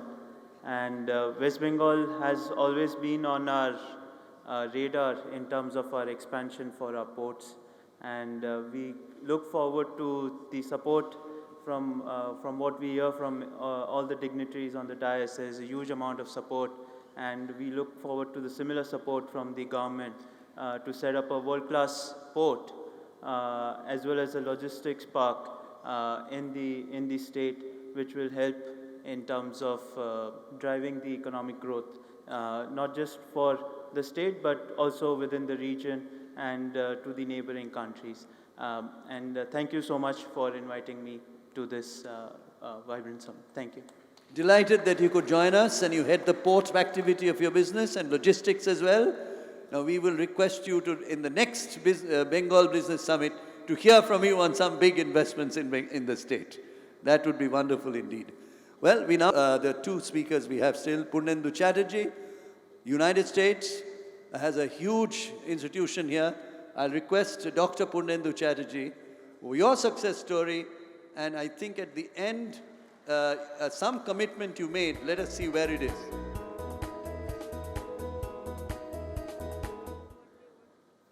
Good afternoon.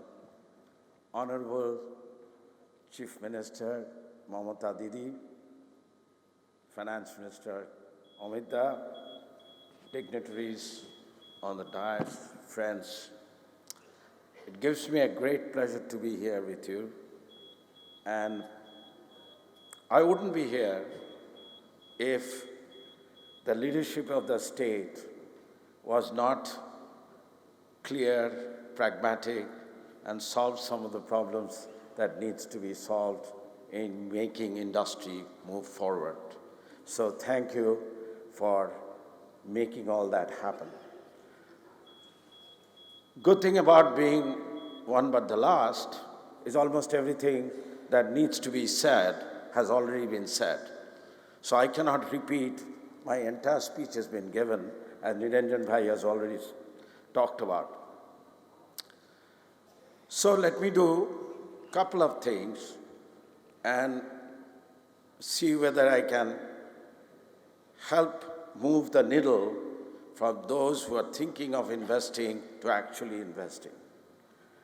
In that context, maybe right now it would be appropriate if I can request Honorable Chief Minister to inaugurate a small value-added plant in Haldia, which is where our main production facilities are, where we make 700,000 tons of ethylene and also make PTA. So can the inauguration button be pressed? This is a commitment you had made on this very event. Can we have the starting of the plant by Honorable Chief Minister's presence? Inauguration, please. There you are. His plant is starting. Congratulations and thank you so much. Thank you. This was a promise that we made a few BGBS back. I just wanted to show that what we talk about at least gets done, and gets done very quickly, as Sanjeev already had mentioned, and many of the others. We are constantly thinking about new projects, because when you are in the petrochemical business, which is really materials business, you have to keep growing, as Mukesh Bhai has shown so ably. So we're thinking about adding value to our chemical streams. We have C4, C5, and various other streams. So there are projects in the line. There are about 7 or 8 projects that we are working on. As they get fructified and financially closed, you will see from time to time those are announced. And those add up to the large number, but we need to get financial closure done before we can talk about which specific project we're going to do. It is in the PTA downstream, it is in petrochemical downstream, and possibly expanding our own petrochemical business. Now, the point that I want to draw on for you to think about Bengal, which has been touched upon by Mukesh Bhai and others, it's a big opportunity here. You should come, but one area that has not been talked about very much is, I think, it's in the high-end talent space. And just to show that we are committed and convinced that this is a hidden opportunity in Bengal, the talent in Bengal is just awesome. So we have starting under the Haldia and MCPI aegis 3 new research centers. Number 1 is going to be a center for neuroscience. Number 2 is a center for quantum technologies.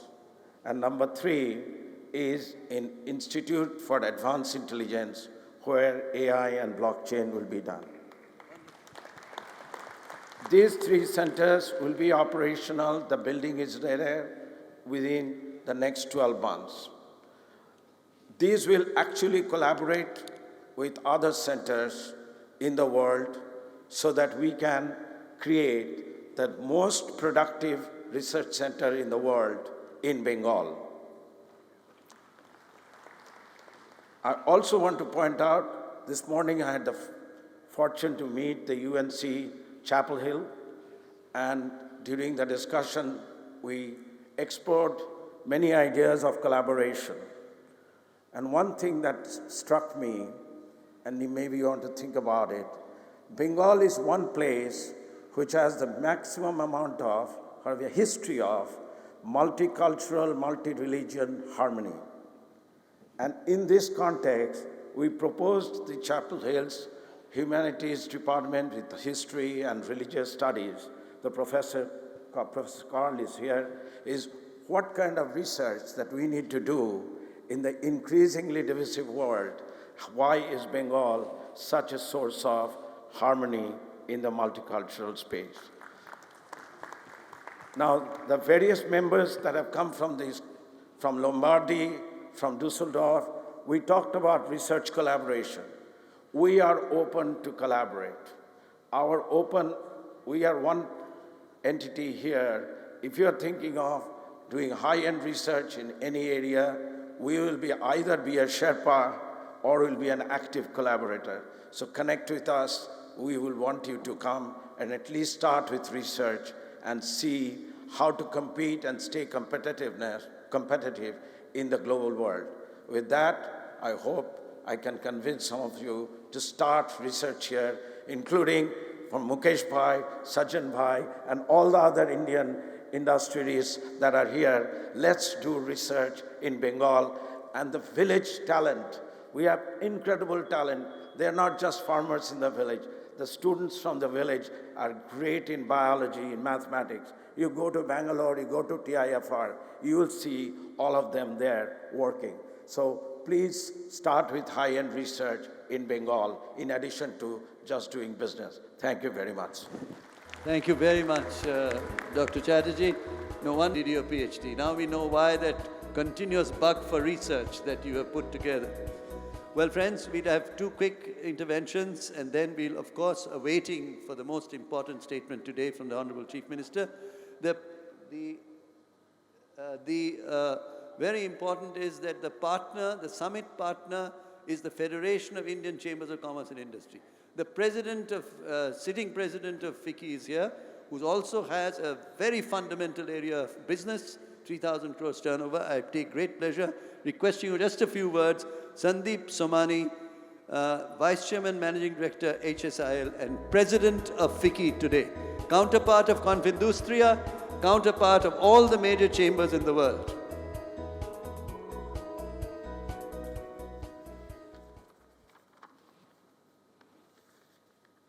Mamta Didi, Honorable Chief Minister of West Bengal, Dr. Amit Mitra, Honorable Minister in charge of Finance, Industry, Commerce and Enterprises, dignitaries on the dais and off the dais, excellencies, distinguished industry members, ladies and gentlemen. On behalf of FICCI, I congratulate the Government of West Bengal and the Chief Minister, Mamta Didi, for organizing the Bengal Global Business Summit 2019. That the summit is running into its 5th edition with ever-growing enthusiasm of the investors is in itself a testimony to the success of the event. FICCI has been closely associated with this wonderful initiative of the state government since the very beginning and is once again proud to be the summit partner of this truly global event, which is seeing the participation from over 35 countries. Honorable Chief Minister, under your dynamic leadership, the West Bengal government is working with the singular objective of the rapid and inclusive development of the state. You are driven by your passion for public service and mamta, or compassion for poor people. This amply reflects in your pro-poor welfare schemes and the focus on employment generation through industrial and economic development. You have been therefore recognized as the best Chief Minister for your immense contribution to the overall development of West Bengal. The United Nations has also acknowledged your work through its highest public service award. With a robust infrastructure, skilled talent pool, great work culture, and a proactive government, West Bengal is indeed a land of endless opportunities for investors across sectors. The state government continues to reach out to businesses and investors through its apt policy interventions and encouraging the ease of doing business. No wonder then that West Bengal has ranked among the top states in terms of ease of doing business, with a high degree of compliance in regulatory processes, policies, practices, and procedures. Honorable Chief Minister, I am personally very enthused by the positive environment in West Bengal, and we will be very seriously looking as a group for investments in the state. Honorable Chief Minister, let me also reiterate that FICCI is delighted to partner with the Government of West Bengal in organizing the BGBS. I would like to assure all cooperation and support of FICCI in the endeavors of West Bengal government for accelerating the pace of economic resurgence of the state. Let me close by remembering 2 lines from an immortal poem by Gurudev Rabindranath Tagore, and I quote, "Where the mind is without fear and the head is held high, where tireless striving stretches its arms towards perfection." Mamta Didi, your government is tirelessly working to usher West Bengal into the heaven of economic and social freedom. Thank you very much. Thank you very much, Mr. President of FICCI, and who's international in nature, to say a few words before she speaks. And I think it's wonderful that she has chosen, we've all together, Mr. Rudra Chatterjee, Managing Director of not only Lakshmi Tea, but his joint ventures with the United States and with UK. He will tell you OBT. Mr. Rudra Chatterjee, young entrepreneur, absolutely dynamic, from our state. Honorable Chief Minister, Honorable Finance Minister, august leaders from business and government, we all know why we are here in this fabulous hall. It is to recognize that the state of West Bengal is in the middle of an economic reformation. West Bengal as a state, ladies and gentlemen, has a GDP, state GDP, of around $160 billion. It is being added by $20 billion every year. If you were to come here and invest today, in 3 years, you would find that your customer base in the state is the size of the market of Vietnam. In 5 years, customer base of size of the market of Malaysia. That is the opportunity of West Bengal. Where we are standing today, if you look at a radius of 500 kilometers, you have a population bigger than the population of the United States. And this population base are coming into consumer class. So you can manufacture goods for them and you can have services for them. The state, under the stewardship of Dr. Amit Mitra's finance ministry, has become very buoyant in taxes. And that tax is funding the infrastructure that you can see and use, and that reduces the cost of your business. But also, under our Honorable Chief Minister Mamata Banerjee's leadership, there's a lot of spending on health and education. And that spending on health and education goes into making your workforce productive. And that is the opportunity of West Bengal. Now, there are people here who can speak far better than me on that opportunity of West Bengal. CESC, led by Mr. Sanjeev Goenka, is the most productive and prolific power utility company in the country. ITC is the most formidable consumer goods company in the country. Haldia Petrochemical, led by Dr. Punendu Chatterjee, who just spoke, is the turnaround business story of the country. There are startups in West Bengal, like Manyavar and Wow Momo, who became darlings of the private equity and venture capital fund. This is the opportunity of West Bengal. In my own business, Lakshmi Tea, which I represent, Makai Bari is a world-beating brand. It is there in hotels across the world, and that is the story. In home furnishings, OBT, we depend on designs and marketing talent out of the state, on the backs of which it has become a globally recognized exporter. We have done 2 real estate projects. Rest of the country, real estate is in the doldrums, but both our projects were mega projects in North Bengal near Siliguri, and both are very successful, and we are now contemplating a health city project for 350 crores in Siliguri. Most importantly, I would like to say that once you come to West Bengal, you are one of us. Wherever you come from, however big your investment is.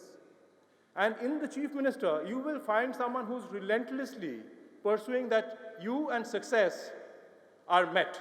There is nothing between you and success. And she will work towards making sure that you become successful, and we will be standing right behind her. Thank you. Thank you very much. Just before I requested, Honorable Chief Minister, I just have to recognize what you're waiting for, the most important keynote address of Honorable Chief Minister. Give her a big hand. She's quietly listened to everybody, and that's a mark of a listener. My respected Finance Minister, Mr. Amit Mitra, my respected all the industrial friends, captain of the industries, galaxy of stars today who are present here, Mr. Fabrizio Sala from Italy, Lombardo, Mr. Dr. Andreas Pinkwart, Germany, Kim Yang-ro, Republic Korea, G.R. Zegardzewski, Poland, LNF Marshall, North California. Mr. Janab Muhammad Said, Mayor Dhaka, Bangladesh. Our very favorite and important industrialist from all over the world and the India, Mukesh Ambani ji, Sajjan Jindal ji, Ranjan Bharti Mittal ji, UK Modi ji, YK Modi ji, Sanjeev Goenka ji, Sanjeev Puri ji, Mr. Punendu Chatterjee, Mr. Harshbandhan Neutia ji, Rudra, Mahul, Mayank, and so many, all the industrial friends, Dhanuka, all are sitting here, and all the delegates from all over the country, and my foreign friends, diplomats, the ambassadors, and all my brothers and sisters from different parts of the world, and the distinguished, the business leaders from all over the world. Myself, along with my Chief Secretary, Mr. Maloy De, my Home Secretary, Oti Bhattacharya, and all the officials from my government, and all the family members from my government on behalf of all the public representatives, and from the all the political parties, and on behalf of all the citizens of my state, we welcome a very, very hearty welcome to Bengal Global Business Summit 2019. Very, very happy New Year to you and all of your family members and your colleagues and your workers also. BGBS has provided to be a milestone in our Bengal history. It is the 5th year. It looks like a galaxy of stars are present here. We are proud to say it is overwhelmed, it is superb, and your presence has given us the maximum inspiration and courage to all of us. I must mention the name of the 12 countries spontaneously who have participated this Global Business Summit. Italy, Germany, UK, France, Poland, Czech Republic, Republic of Korea, Australia, Japan, UAE, Finland, Luxembourg. Really, we are grateful to all of you for your partnership and your solidarity. Honorable ambassadors and my senior diplomats from so many countries, the important people are also here. From Italy, Republic of Korea, Czech Republic, Poland, France, Japan, United Arab Emirates, Finland, Luxembourg, Malaysia, Portugal, Argentina, Morocco, Paraguay, EI, Salvador, Bosnia, and Herzegovina, Serbia, and others. We convey our greetings, our best regards to all of your countrymen and all of your industrial captain also, and all of your artists, educationists, other officials, and all the friends. Bengal means business, and perception of Bengal is now changed. We faced 34 years the misrule of my predecessors, the left-front government.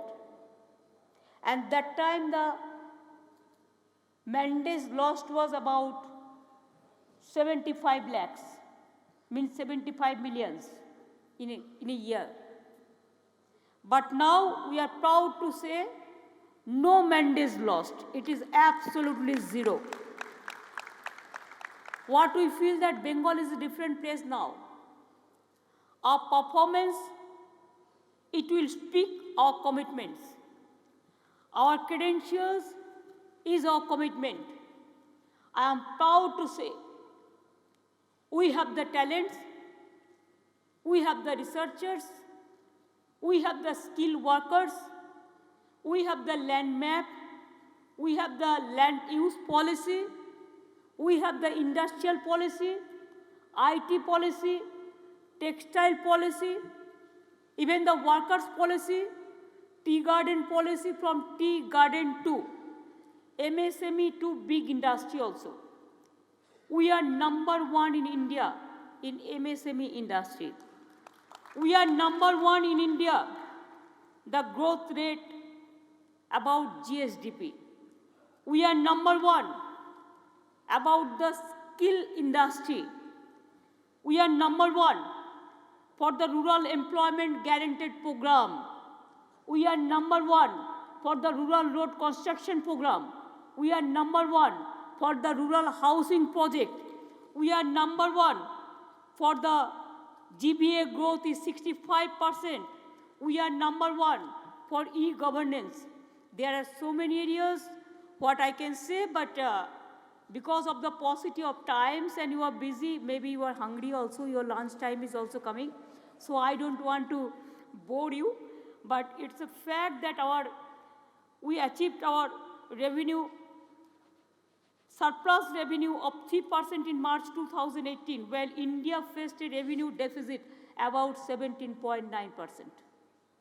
Our plus, other minus.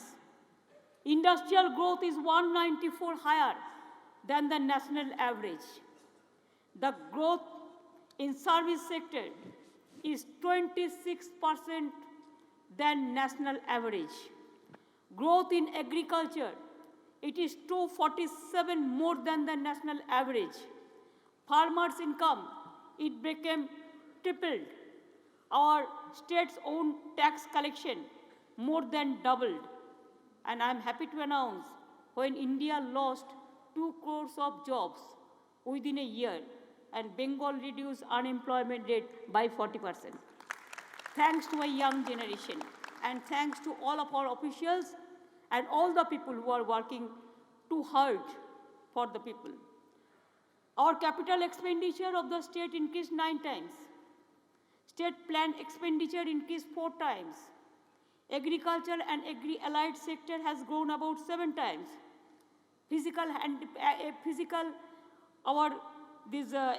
Infrastructure has grown about 4 times. And Bengal offers exceptional infrastructure and performance report. Now, why we will request you come to Bengal? Because Bengal proved they are going ahead. Bengal proved Bengal is the destination for the business and for the farmers also, for the unemployed youth also, for the unity and for the integrity also. Bengal is the only place where unity in diversity is our origin. All the people, all the religions, all the caste, all the creeds, we work together. No discrimination, nothing. We work for all, our solidarity for all. Bengal has used location advantage. Bengal is the gateway of northeastern region. We have 8 sister states. Bengal is the gateway of northeastern region, 8 sister states. Bengal is the gateway of Bangladesh. It is just half an hour, even it is our border. Bengal is only half an hour from Nepal. Bengal is only half an hour from Bhutan. Bengal is only 2.5 hours from Singapore. Bengal is only 3 hours from Bangkok, Thailand. Bengal is only 3-4 hours from Malaysia. And Bengal is very nearest to UAE country also, Dubai also. So Bengal is a location. There, if you invest Bengal, automatically you can cover eastern part of India, northeastern part of India, Bangladesh, Nepal, Bhutan, Singapore, Thailand, Myanmar, even Malaysia and other places also. Bengal, our population is 100 million. But do you know that why Bengal is number 1 in our human capital? We have set up more than 300 ITI and polytechnics also where we give skill training. Every year, you can get the skilled laborers here. skilled workers here, the talented youth here. If you see from NASA to, why I'm saying space, NASA to ground level, IT to software, database to energy sector, coal mines to power sector, you will see our talented youth are working throughout the world.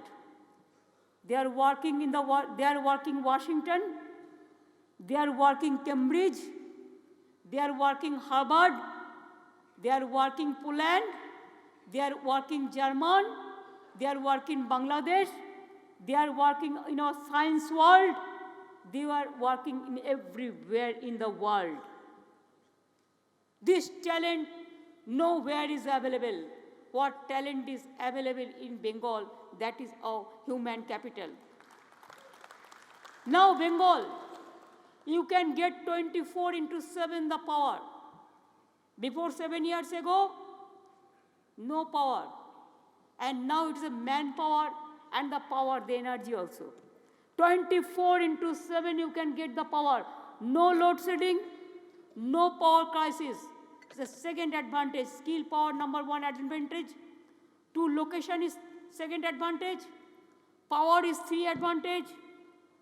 Best connected from rail and road linked. 4, this is number 4. Number 5, fastest airport. We have the Greenfield Airport. It is only in India. Greenfield Airport. We have the national waterway spread. We are number 1. Biggest tea auction market. Largest producer of fish seeds. Highest producer of vegetables, horticulture, honey and rice. And Bengal. If you see from the education point of view, within these 7 years only, we have changed the vision. We have set up 28 new universities within only 7 years. Earlier it was only 11. 70 years. Compare it. And if you see, we have set up 42 multi-super hospitals within these 7 years. If I can say one thing, how we have done the social reforms. When we came in power, 2011 May, our institution delivery was only 65%, and within 7 years, it is 98%. It's not a matter of jokes. We give only 2 rupees kg rice to everybody. Out of 10 crores, we give about 9 crores. It is mostly the free food grains. Health system, total free treatment we give. Total free treatment in the government hospitals, from heart transplantation to liver transplantation to kidney transplantation. Empowerment of girl child, it's a social sector. All the girl child who are studying in schools, colleges, up to university level, we empower the girl child with scholarship. And we have got the highest public service #1 award from United Nations because of this. I have met 60 million the girl child. We give the scholarship to them. Child marriage stopped. Stand in their own way. It is increased. They are fighter now. Now the women folk, we have 50% reservation at the panchayat level, grassroots level. 50% reservation for women at the municipal urban body level. And you will be happy to know my party, I only want to mention for a particular purpose. Sometimes we shout, we raise our voice for 33% reservation for women for the parliament. But our party already elected member is 34% in Lok Sabha. So we empower the minorities. We are #1 to give scholarship to the minorities. It may be join, it may be Parsic, it may be Buddhist, it may be Nepalis, it may be Muslims, it may be Christians.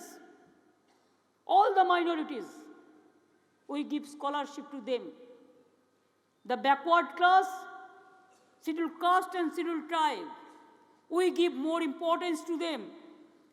Even you will appreciate that our action, we give every facilities to our downtrodden people.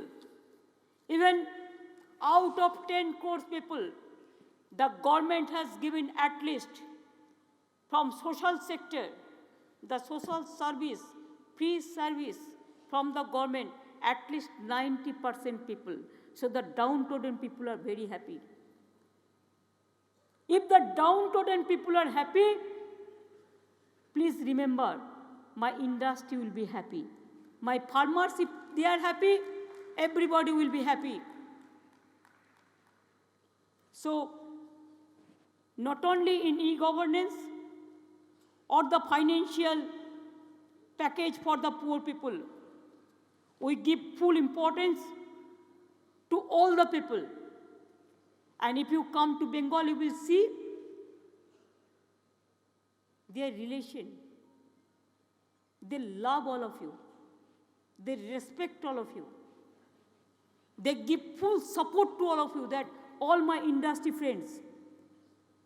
Nicely, they have already presented from Mukesh Ambani to Sajan Jindal to Mr. Hiranandaji to Sanjeev Goenka to Mr. Puri to FICCI chairman to YK Modi to my all the friends, Rudro, to my Punendu Chatterjee, to all my friends from all over the world. I am grateful. I went to Milan, Lombardgo, and we invited. I just go to abroad only once for this business global summit. We are grateful. Our perception is changed because we are going there. You see, my Deputy Chief Minister is present here. I went to Frankfurt and Munich, resulting in which my German friends are here.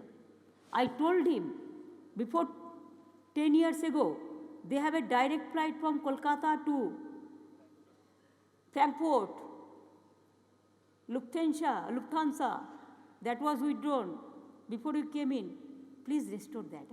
Then we can directly connect to Frankfurt, because our people wants to go. Sometimes we have to go via Dubai. There is no direct flight, nothing. And also I told my German friends, please set up some automobile industry here. They said they will try to consider. They said about the energy sector also, smart energy sector. That also we said, yes, we want to do it. My Italian friend said from Lombardgo that, yes, they want to set up. They will decide, they will discuss more cluster, more leader industry purpose, the fashion, the design center. They are already doing one. So they are interested for this. My Poland from my Poland friends, already they are working with the power sector and all, they are so happy, and Poland is always our great friends, and I send my minister also there. Now USA, my request would be to my USA friends, USA business chambers are also here. Madam, you are also here. You have spoken very well. We have some understanding with the university to university, but we please invest more and more to Bengal. If you can nurture Bengal, so many country and so many states you can nurture. And we love all of you. Hillary Clinton also came here so many times in India. Even Mukeshji's house also, I met her just before 2 months ago. I have requested my Japan ambassador. He is too good to us.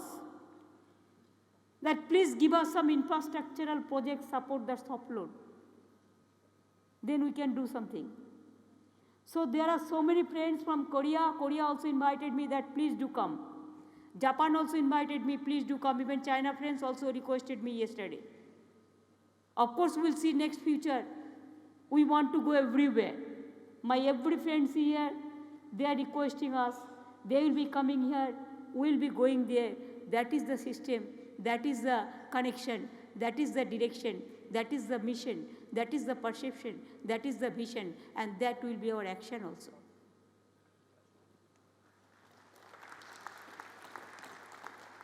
And I think within this business summit, of course I believe you must invest. There are so many MOU has been signed already, you have seen in the dais. USA, German, Lombard Go already they have signed, and there are so many MOU will be signed tomorrow also. Today there is a meeting, important meeting for the foreign dignitaries. Tomorrow also there are so many meetings.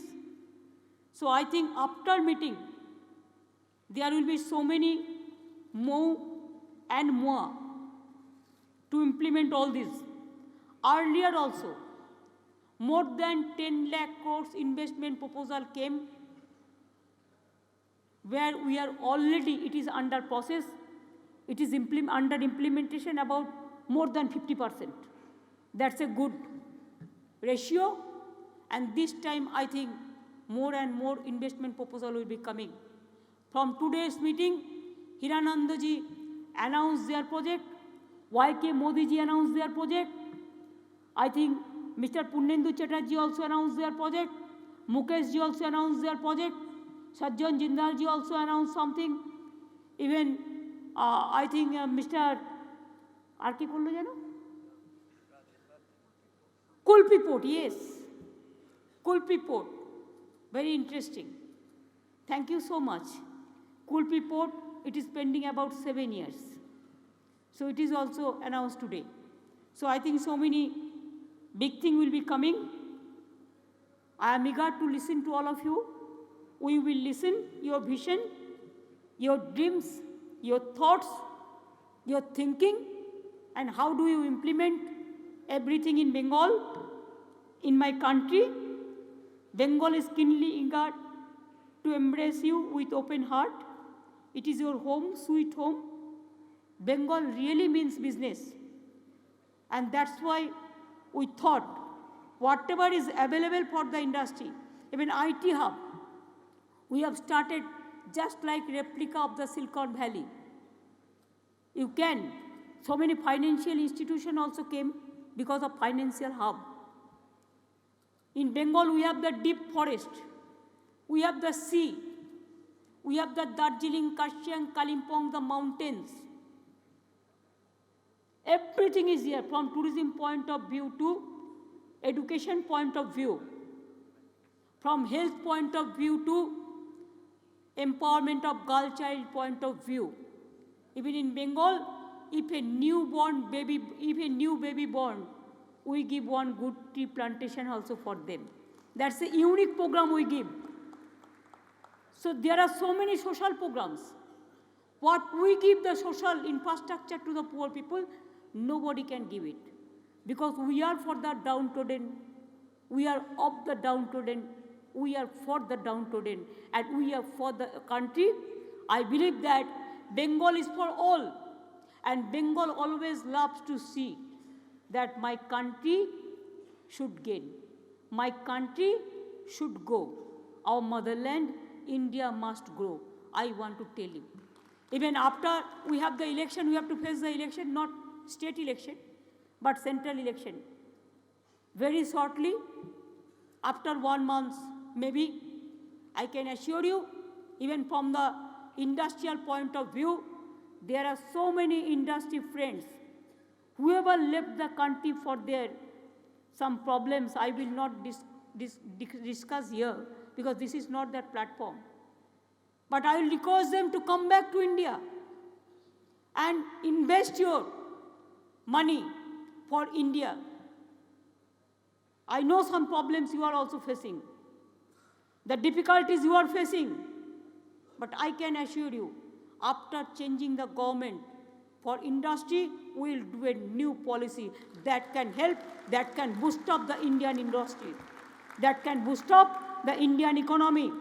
I appreciate Mukeshji's thinking that 1947 will be #1. Yes, let us start this policy, start this planning from now, so that within these 20 years, my country can grow and my country can give a word to the world that yes, we also can. Everybody can. Why not? With these words, I will quote, Bengal is the land of Rabindranath Tagore, Swami Vivekananda, the fighting place for Netaji Subhash Chandra Bose, Nazrul Islam, Ramakrishna Paramahansadev. We have a great respect for Mahatma Gandhi ji, Baba Saheb Ambedkar ji, Maulana Abul Kalam Azad ji, Dr. Rajendra Prasad, from Shivaji to Ganapati, Ganapati to Madurga, everywhere we are, wherever is the festivity, wherever our heart is there. Again I quote, Hirananda ji quoted Rabindranath Tagore, I also want to say, give me the strength never to disown the poor or to bend my knees before insolent might. We want to see that if you have the guts, the energy, the passion, the vision, the mission, you can conquer the world. Never say no, never say I cannot. Always be positive, think positive, speak positive. And work for the people, work for the country, work for everyone. We cannot isolate anyone. We have to accommodate everyone, where the mind is without fear and the head is held high. Where knowledge is free, where the world has not been broken up into fragments by narrow domestic walls. Where the mind is led forward by thee, O my Father, let my country awake. We want to see India is growing, Bengal is growing, Punjab is growing, Maharashtra is growing, Rajasthan is growing, Gujarat is growing, Madhya Pradesh is growing, Northeastern is growing, Odisha is growing, my Bihar is growing, my UP is growing. Every state must grow. We are the small workers. We will give our service. Let the Rajasthan also grow, Chhattisgarh also grow, Jharkhand also grow. We want to see the happiness of the people. With these words, I will request all of you, please discuss, deliberate, and give some result. Talk less, work more. I believe your work will itself prove that yes, this Bengal Global Business Summit is #1 in the world. Their performance, their credentials, their credibility, and presence of my all dignitaries. The foreign friends, see the dais. Dais to ground level. Just see who are the delegates. How many stars? How many captain of the industries? All are present here. For what? They want to see a dream. They want to see happy tomorrow. Thank you so much. See dream for tomorrow. Jai Hind, Bande Mataram. So your standing ovation is the leader of the civil service. Honorable, as he moves forward, let me also tell you that you said more investment. I believe in pump storage. Sajjanji is thinking of, and I'm reading his mind, 6,000 crores of investment. So this is about the pump storage for the peaking hour. So that's the project that we are working. It's about $1 billion project, 1,000 megawatt pump storage project. Thank you so much.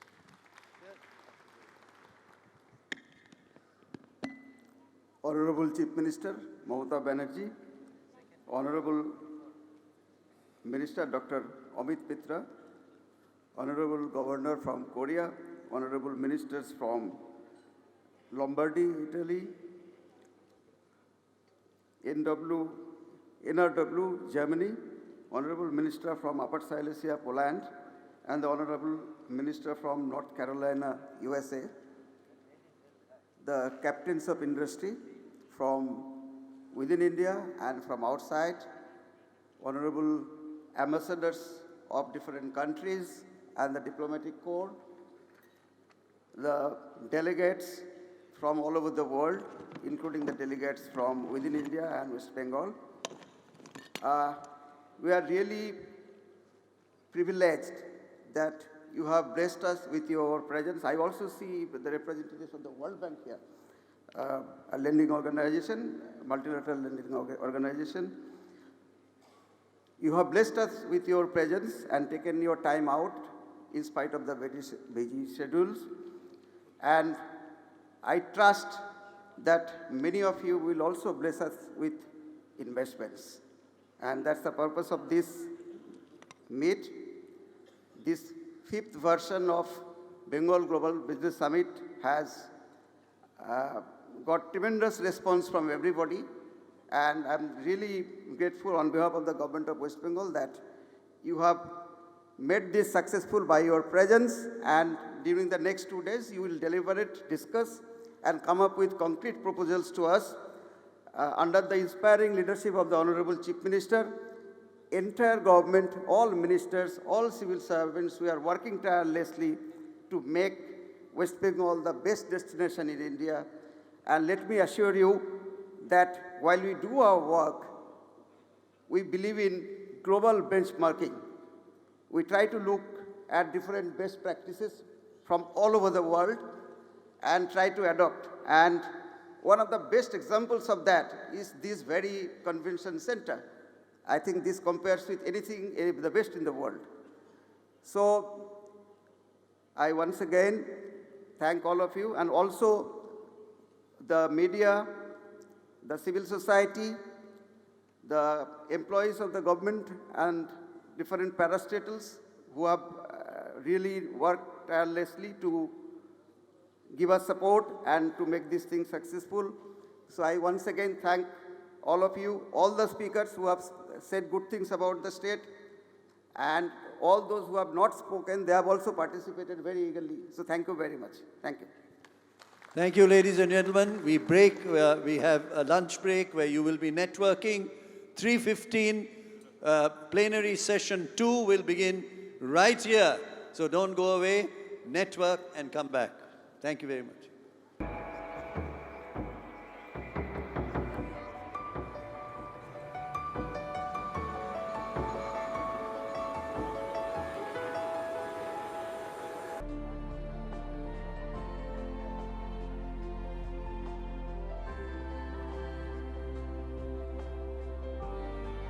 Section almost full, so we will rather start and not delay the country sessions which follow this. So please take your seats, please.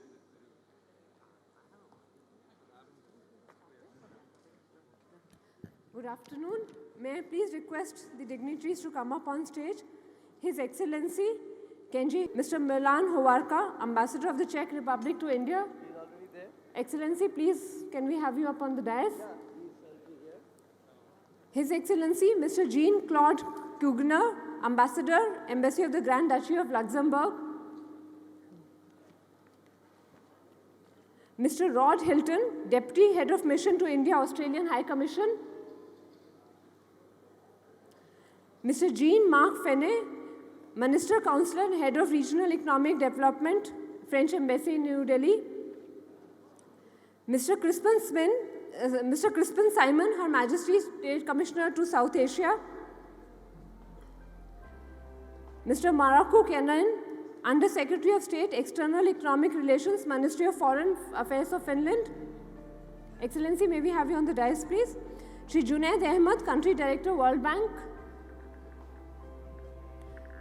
May I please request the Ambassador of Poland to India to please be on the dais. Ms. Isabella Domagria, Vice Marshal of the Silesian Province. His Excellency Mr. Dato Hidayat Abdul Hamid, High Commissioner of Malaysia to India. Sir, could we please have you on the dais? Mr. Carlos Jose Pinto Emílio Pereira Marques, Ambassador of Portugal to India. Mr. Daniel Chuburu, Ambassador of Argentina to India. Excellency, on the dais, please. His Excellency Mr. Mohammad Maliki, Ambassador of the Kingdom of Morocco. Mr. Fleming Duarte, Ambassador of Paraguay to India. Mr. Area. Significant significant increase in the amount of Australian investment in India, increasing it over 7-fold to 100 billion Australian dollars. And I'm very pleased to say that West Bengal is firmly part of this picture. Our Considered Australia Government India Economic Strategy outlined West Bengal as one of the 10 Indian states that the Australian Government has identified as a top-line priority for our engagement here in India.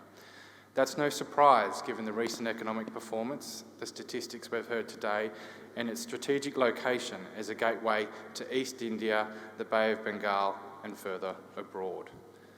Kolkata already is a hub for Australian businesses, including in one of our most important sectors, mining and related services.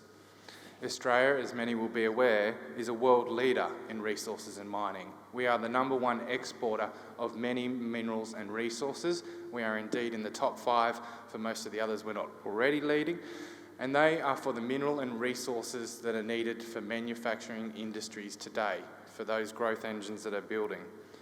But it's not just today we're going to lead in terms of resources and minerals, it's going to be for the technologies of tomorrow. What some people don't realise is that very few countries around the world possess the critical strategic minerals that will be required to build the smartphones of the future, the electric vehicles of the future, and the solar panels of the future. They go beyond the existing minerals and resources that people often think about, and there are very, very few countries around the world that do possess those. Australia is one of them, and we're looking to partner with those new manufacturers that will be building in those industries. Some 35 Australian companies are already investing in India and right here in Kolkata, with the majority of them having their headquarters here. We're also pleased to be doing more with the industry in India, including partnering with them on the Indo-Australian Centre of Mining Excellence at the Indian School of Mines here in East India. An exciting, but it's more than just mining, which is a very established relationship. We are also looking at a number of other industries, whether it's education, tourism, agriculture, or energy. And indeed, Village Energy is one of the exciting companies we have here today with us. They work in smart energy and have developed a technology that allows governments to get more out of existing energy infrastructure rather than having to seek to replace it at great cost. Essentially, more reliable, more cost-effective power for consumers, and a reduction in capital investment burdens, greater efficiency, and increased revenue for government. It is a very exciting project, and I'm very happy to announce that they're working very hard to conclude an MOU at this very summit, and one that will lead to a very, very significant foreign investment on their behalf here in West Bengal.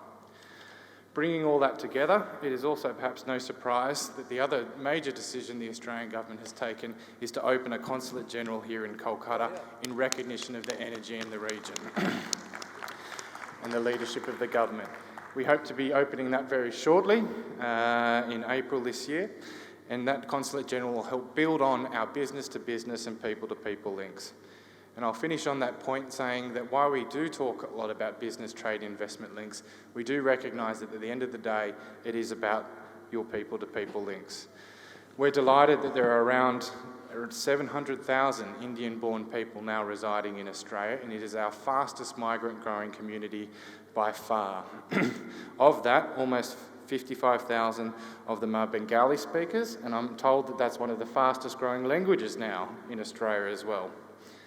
So with an expanded presence here in Kolkata, a growing population of Australians in India, a growing population of Indians in Australia, more and more businesses from our countries partnering together and working, we see a very bright future. So in conclusion, Bengal means business, and Australia stands ready to help you achieve your vision and aspirations. Thank you. Thank you very much indeed. And a big announcement today you've made, sir, that you will open a consulate in Kolkata, which will help us. The Honourable Chief Minister was sharing that with me. It will help us to, tremendous, it will help us to grow Australian business. That's what she said to me. Business relation, cultural relation, and friendship between Australia and India, and especially in Bengal. It will encourage us. So congratulations, our greetings to your brothers and sisters of your country also. Thank you so much. Thanks a lot. Thank you very much. And you are aware that Mehul Mahanka sitting there. You have an investment in Australia, don't you? There you are. He's an investment in Australia. And in South Africa, in mining machinery. Am I right? So there you are. You now connect up, Mehul, and work on this together. We can request him to lead for us in the Australian Bengal, West Bengal relationship, since you already have a unit there. Fantastic. You have one in South Africa, you have one in Chile. So let's focus on Australia. Thanks very much indeed. Now we turn to somebody you would not be normally expecting, that Luxembourg will be here. They're a partner country. Yes, and they claim, and the ambassador told me, which was quite shocking to me, I'll let him say his piece. Mr. Kugna, Jean Kugla, Embassy of Grand Duchy of Luxembourg. You're a partner country. Thank you very much for joining us.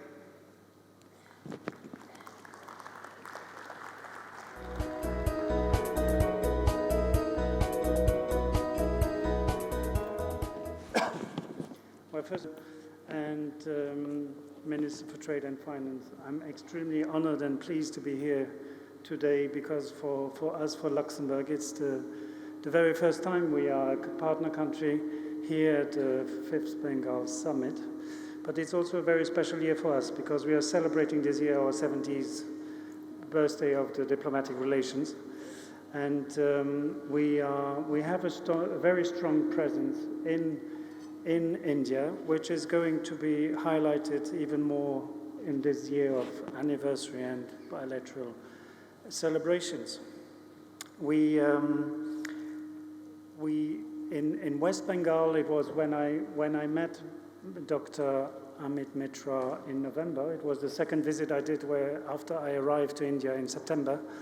And when I talked to him in a very fascinating discussion we've had, our presence we have in West Bengal with two companies which are specializing in high-tech manufacturing.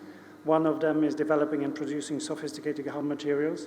They have 3 plants in West Bengal, and the other one is Amersil Catex, and that's a reputed specialist for separators and gauntlets in the industrial lead acid batteries, which is another dynamic, small but very, very thriving company, which is going to be leading in the years to come. You are going to hear more of them because after my visit of Dr. Mitra, I visited them and I was fascinated by what they are doing. It's a small company, but they are very dynamic. So it's something where I'm particularly proud of them being here. So that's our presence here in West Bengal. And when I hear this morning in the fascinating and the highly interesting presentations that have been made also about the data centers, the ICT, well, some of you very well know that Luxembourg is, as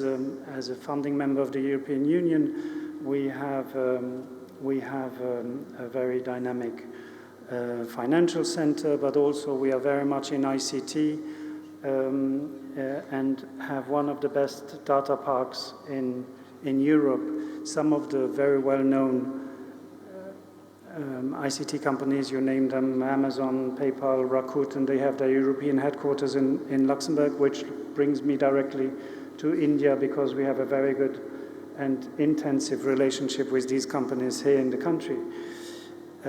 Luxembourg is the 16th foreign direct investor in India, which when I say this to my Indian friends, despite the size of both countries, we nevertheless have a very good and a very deep relationship and a friendship which lasts for many decades already. We have been the second country in the world to launch the Masala bonds in 2008, so there's a direct link on many of your companies who are present here today who have their Masala bonds at the Luxembourg Stock Exchange.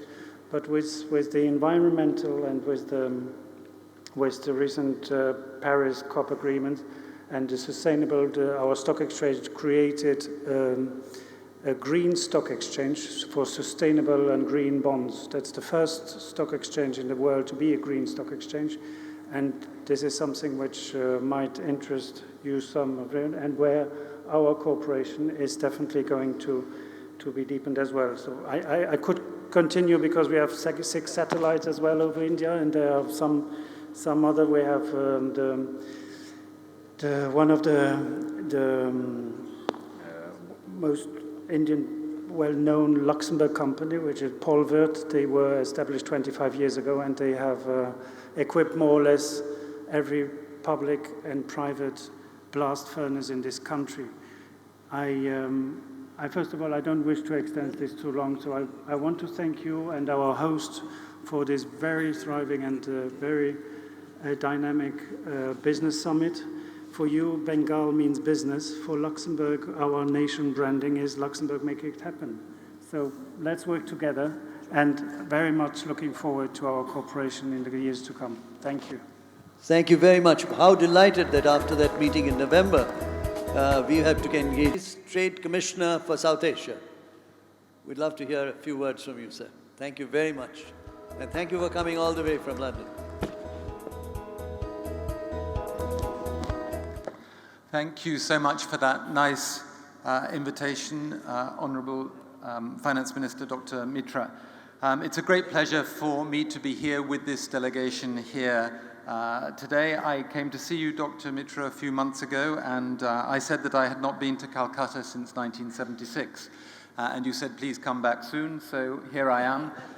It's a great pleasure.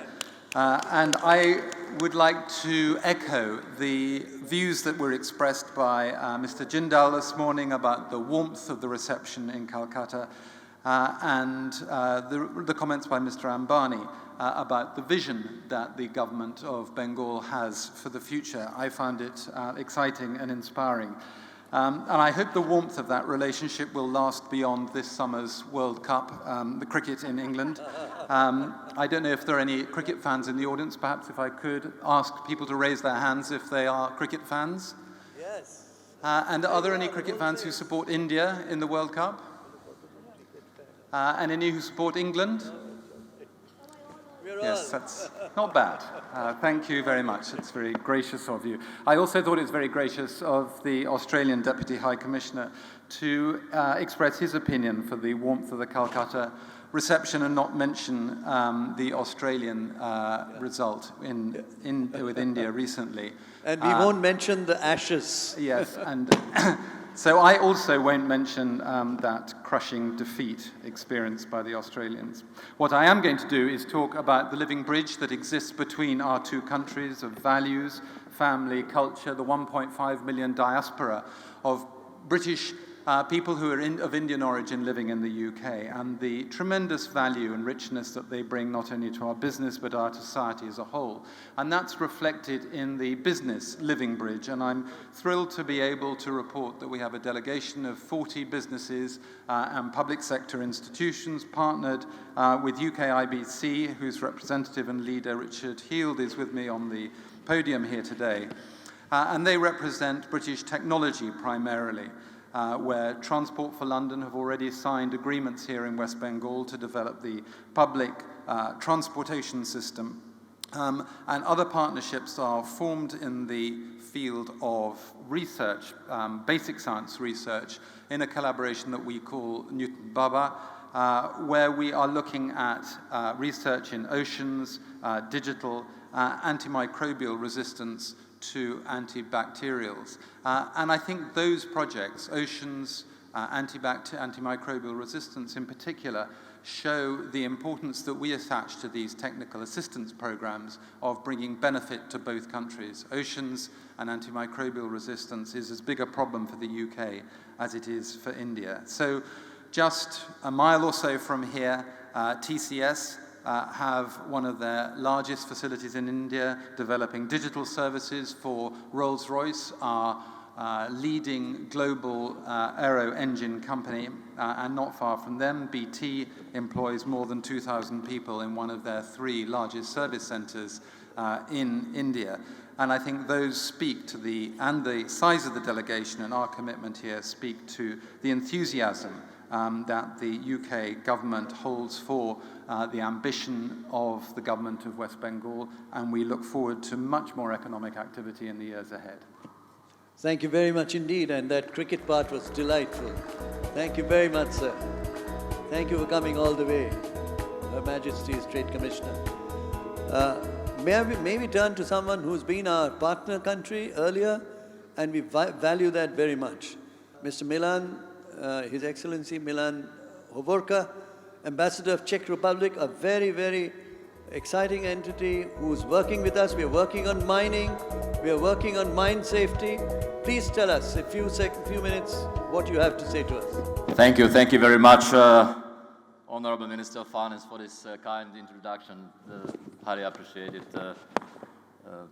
Madam Chief Minister, may I start by congratulating you for successfully organizing this flagship 5th edition of Bengal Global Business Summit. As rightly mentioned by Honorable Minister, this is my second consecutive participation, and believe me, whenever I come, whenever I am in Kolkata, I can feel the change. And I would like to congratulate the entire team, the government and the people of West Bengal on tremendous efforts you have made to put the country on the path of inclusive and a very dynamic growth. Mr. Minister, well, let me try to approach it from somewhat different perspective. I believe that a colleague of ours talk about strong economic fundamentals which are necessarily, I will be talking about people-to-people fundamentals. And imagine that 100 million West Bengal and 10 million country in the heart of Europe, we do have a very strong people-to-people links. And I will just mention a couple of examples. Batanagar, the city nearby of Kolkata, it bears the name of one of the most famous businessmen, Thomas Bhatia. Many in India believe that he was of Indian origin, but in fact he was Czech, and he came here decades ago to set a factory which is still there. It's a beautiful, beautiful facility. The second, Rabindranath Tagore, even you, Madam Chief Minister, you referred to him earlier this afternoon, and we, the Czechs, we are extremely proud that certain Professor Lesny, Vincent Lesny, was the first European Indologist who has translated Tagore's poems directly from Bengali into any foreign language. And even today, young Czech students can study modern Indian languages, including Bengali, at one of the oldest universities in Europe, famous Charles University. And when your president, Honorable Kovind, was paying a state visit to the Czech Republic last September, he had opportunity to interact with young Indologists, and one of them was a young lady who was fluent in Bengali. Then Kolkata, it has too many nicknames. We heard City of Joy, City of Palaces, but also I understand it is a culture capital of India. And Mr. Minister, you may recall when I was addressing the audience last time, I was telling you that I would be back soon with yet another message of friendship and our commitment to West Bengal. And by bringing one of the best Philharmonic orchestra here, I delivered it on my promise, and I tell you, it was a great evening, a beautiful performance, and as I told you, that Philharmonic orchestra is conducted by Kolkata-born guy Debashish Chaudhary. So what we are now trying definitely is to build on all these synergies, and we are trying to transform them into something more specific in terms of trade, investment, and business opportunities. And particularly pleased that I am accompanied today by a dozen of Czech companies. You asked, Mr. Minister, what are the areas you believe we can work together? And you already referred to one particular sector, which is mining. and Czech companies which distinguish themselves for leading technologies and compliance with highest environmental and labor standards, they come each and every year to Kolkata to participate at local mining trade fairs and exhibitions, and 2018 was not an exemption. And this is our contribution to your policy objective of utilizing fully your coal and other mineral assets.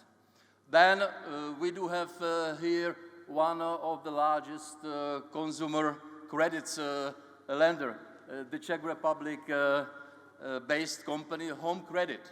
It gives rise to hundreds of direct jobs in West Bengal. And in doing so, and through the policy of responsible lending, I believe they are doing extremely well to enhance banking literacy and expand local consumers' choice. One of the top brands producing industrial bearings, ZKL company, the Czech-based company, has its headquarter office here in Kolkata. And definitely Skoda, a famous car producer. You know that only recently it has been invested by Volkswagen Group to coordinate all activities of the concern here in India, and a new investment has been announced worth of 1 billion euro to produce Make in India cars. So I would encourage local automotive producers really to take stride and be ready to show their skill, talent, and qualify to be good supplier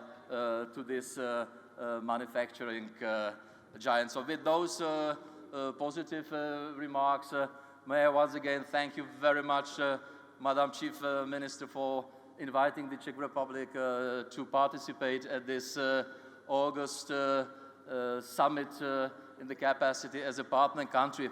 And probably you know that today it is the day of so-called Rosy Day.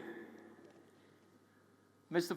Finance Minister, yes. Do you know that today, February 7th, is the Rosy Day?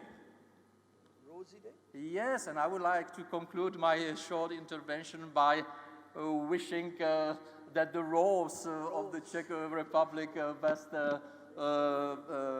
Bengals, would blossom not only today, but throughout the rest of the year. Thank you very much for your kind invitation. Great Wonderful. to be here. Thanks a lot. Wonderful. Thank you very much indeed. Your very energetic statement today. And we did not know about the translations and Bengali language capability. Yes. And they're continuing that tradition. That's very good. Mr. Maku Khenen, Under-Secretary State, External Economic Relations, partner country, Ministry of Foreign Affairs of Finland. There you are, and that's where the great cell phone started from, Nokia, right? Great. Thank you very much. 5G networks. Honorable Chief Minister Mamata Banerjee, Dr. Mitra, thank you for inviting us to this event. We are truly honored to be present for the first time. I'm coming from ice hockey country, so perhaps better not to ask anybody to raise hands who they are supporting. But I have to admit that this morning session was truly eye-opening to all of us. We could feel the optimism and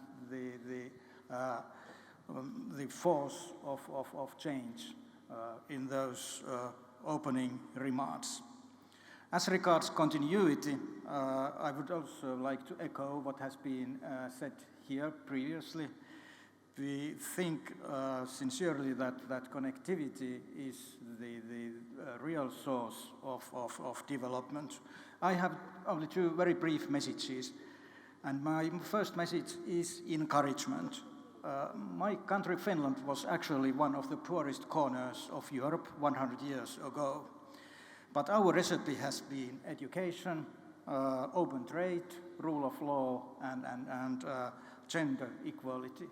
This recipe has functioned in Finland. I'm sure that it's possible here as well. My second point is that we all are very proud to attend, as I mentioned, for the first time this some business summit and with a business delegation of 12 countries. If Britain had 40 countries, we have to compare it to our size because our population is 10 times smaller than the British one. So 12 companies, and all these companies are innovative, leading companies for sustainable solutions which act worldwide. They have heard the message of progress from this region and they all have answered firmly yes. These companies are ready to cooperate with you and to find solutions together with you to these challenges we all face, be it waste to energy, sustainable solutions in different fields like mining, or smart transport and logistics. During the Finland's country session later today, we will present you more in details some of the topics where the more deepened collaboration can be expected between Finland and West Bengal. Once more, thank you for inviting us. This has been a great honor to all of us. Thank you. Thank you very much. None of us can forget Nokia, sir. So you're a brand in the world. Thank you very much indeed, Excellency. Thank you. We have another partner country, very important, Jean-Marc Fenaim, Minister, Councillor, and Head of Regional Economic Development, French Embassy of New Delhi, the French. There you are, sir. Very exciting and always worked with us and a partner country for us. And yesterday, we had a beautiful meeting of 18 French companies who have come with you. Thank you. Thank you very much, Honorable Chief Minister, Honorable Minister. Thank you for reminding that we interact yesterday evening with our whole delegation of 14 French companies present here, and it was delightful to interact with you. Thank you very much to all of you for organizing this fantastic event. It's the second time for the second consecutive year that France is a partner country of this event. And as we have to be short and, as you said, very interactive, this afternoon I would like only to convey 3 short messages. First message, I would say that France in general has a strong footprint here in this country, in India. We have more than 500 companies installed in India. But more and more, and I'm very happy to constate and to tell that more and more since years are investing and coming to West Bengal. It was not the case some years ago, actually, but now they constate and they see the much important, the big environment-friendly, the business-friendly environment of the state. I'm happy to see that last year we led a delegation of 10 companies. This year we are 14, 15 companies present. And as you remember, Honorable Minister, we said yesterday when we had interacted together that next year we'll double the size of this delegation. Well, that's among these 14, 15 enterprises present today in Kolkata. I would like maybe to focus on some of them, which already have a strong presence here in the state of Kolkata. If I may just quote a company, for instance, like Suez, who is very invested in very committed in water treatment in this city, in Kolkata, so it's a well-known company. Accor in hospitality, of course, and maybe some of you are hosted in the Novotel, which is very close to this convention, beautiful convention center, and which belongs to this Accor group, which is very present here in the state of West Bengal. Capgemini, of course, which is the very important IT software company here in India. They employ more than 3,000 engineers here in Kolkata. A strong footprint of this company here in the state, of course. Matière is a company which builds some metallic bridges and so on, whose headquarters here in India is in Kolkata. And they have a joint venture with Titagar. They are developing their business in this state, very important, and it's a kind of flagship of our presence in this state, very important. I would like also to mention Decathlon, which is a famous in France famous sportwear retail chain. We develop and installing more and more stores in this city of Kolkata, or Pernod Ricard, which is a very famous brand of beverage and liquor in India in general, and also in this state. But more among this important delegation, I would like also to quote others, like Bassetti in software, in EDF, which is a big, of course, power producer, electricity producer of France, well known around the world.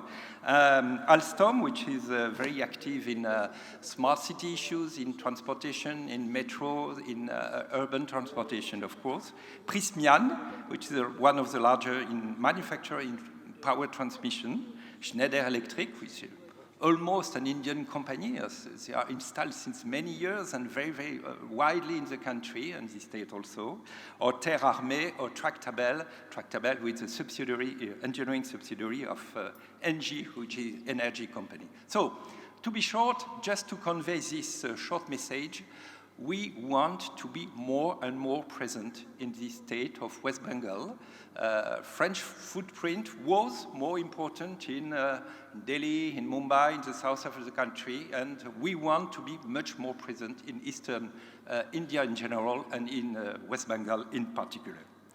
Well, the second message I would like to convey is that our relationship, economic relationship, has to be bilateral, and I'm very delighted to see that some Bengali companies are investing in France, and I'm delighted. We had a meeting yesterday with Titagar, a Kolkata company in wagon and carriage, as you know, who had decided to invest in northern France to build and to have a facility there, and I was more than happy that Titagar was participating in the huge world CEO forum organized by President Macron last January, the day before the Davos event, and it was possible for them to interact with our president and about investment to France.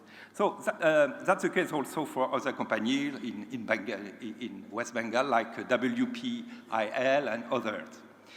The third message I wanted to convey is the following, actually.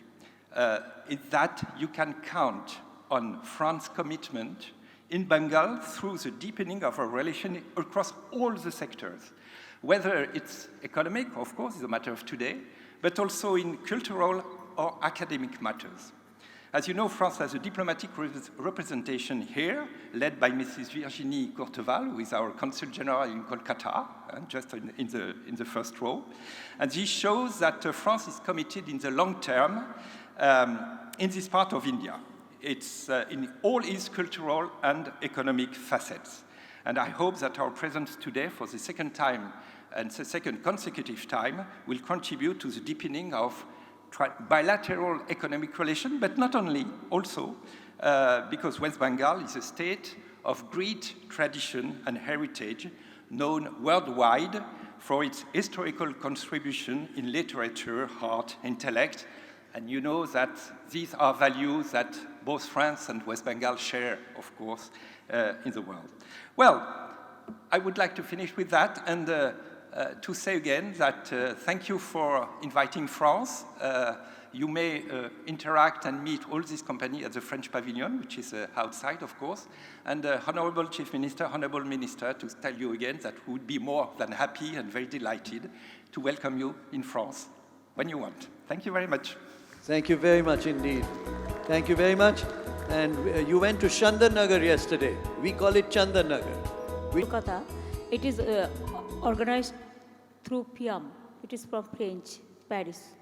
So we can build our relation, the cultural relation, especially from the film point of view also. Thank you. Electric mobility films, two extremes. Thank you. So we have the last speaker for today, Ms. Nisha Biswal. She's come from Washington, D.C. She's the president. Much, Dr. Mitra, Honorable Chief Minister. It's been quite inspiring to hear about your vision for West Bengal and your vision for India's inclusive growth. And as someone who has managed the U.S.-India relationship in the past, I can tell you that I think about the U.S.-India relationship in three ways. It is a relationship that is far more than capital to capital. It's gone global. And as we think about the Indo-Pacific, the importance of West Bengal as a connecting nodal point in helping connect the Indo-Pacific cannot be overstated. It is a relationship that has also gone beyond the capitals. It's become local, connecting our states and our cities, which is why we were so proud to be able to have this very strong delegation from North Carolina led by Secretary Marshall, because connecting our states, connecting our cities, that's where the growth in our relationship is going to come from. It's also people to people, university, and business to business. So we have with us the University of North Carolina, which is looking to bring university connectivity with the state of West Bengal. We have brought with us leaders from the United States diaspora, leaders like Swadesh Chatterjee, who has made such an incredible contribution in connecting our two countries. And we have brought with us businesses like IBM, which is employing 7,000 people in West Bengal, businesses like Dell, Coca-Cola, Procter & Gamble, Boston Scientific, Gilead, Stryker, Uber, KPMG. These businesses are creating tremendous opportunity here in India. They're creating tremendous opportunity back home in the United States, and we know that there's just an incredible potential to grow that. We hope that many of you will join us in the U.S. country session where we can get into more details, but really the future, when we think about the future between the United States and India, and we think about the future between the United States and West Bengal, we see incredible opportunity ahead. Thank you so much. Thank you very much. And both of you, when you spoke, you thanked Swadesh Chatterjee, who has been 40 years in North Carolina, United States. We're very happy that we have three people here. Excellent indeed. We would request all of you to move immediately to the country sessions, because thank you very much for coming. And from Upper Silesia, thank you very much. I'm very impressed with your women's initiative. It's tremendous. That is the key to work.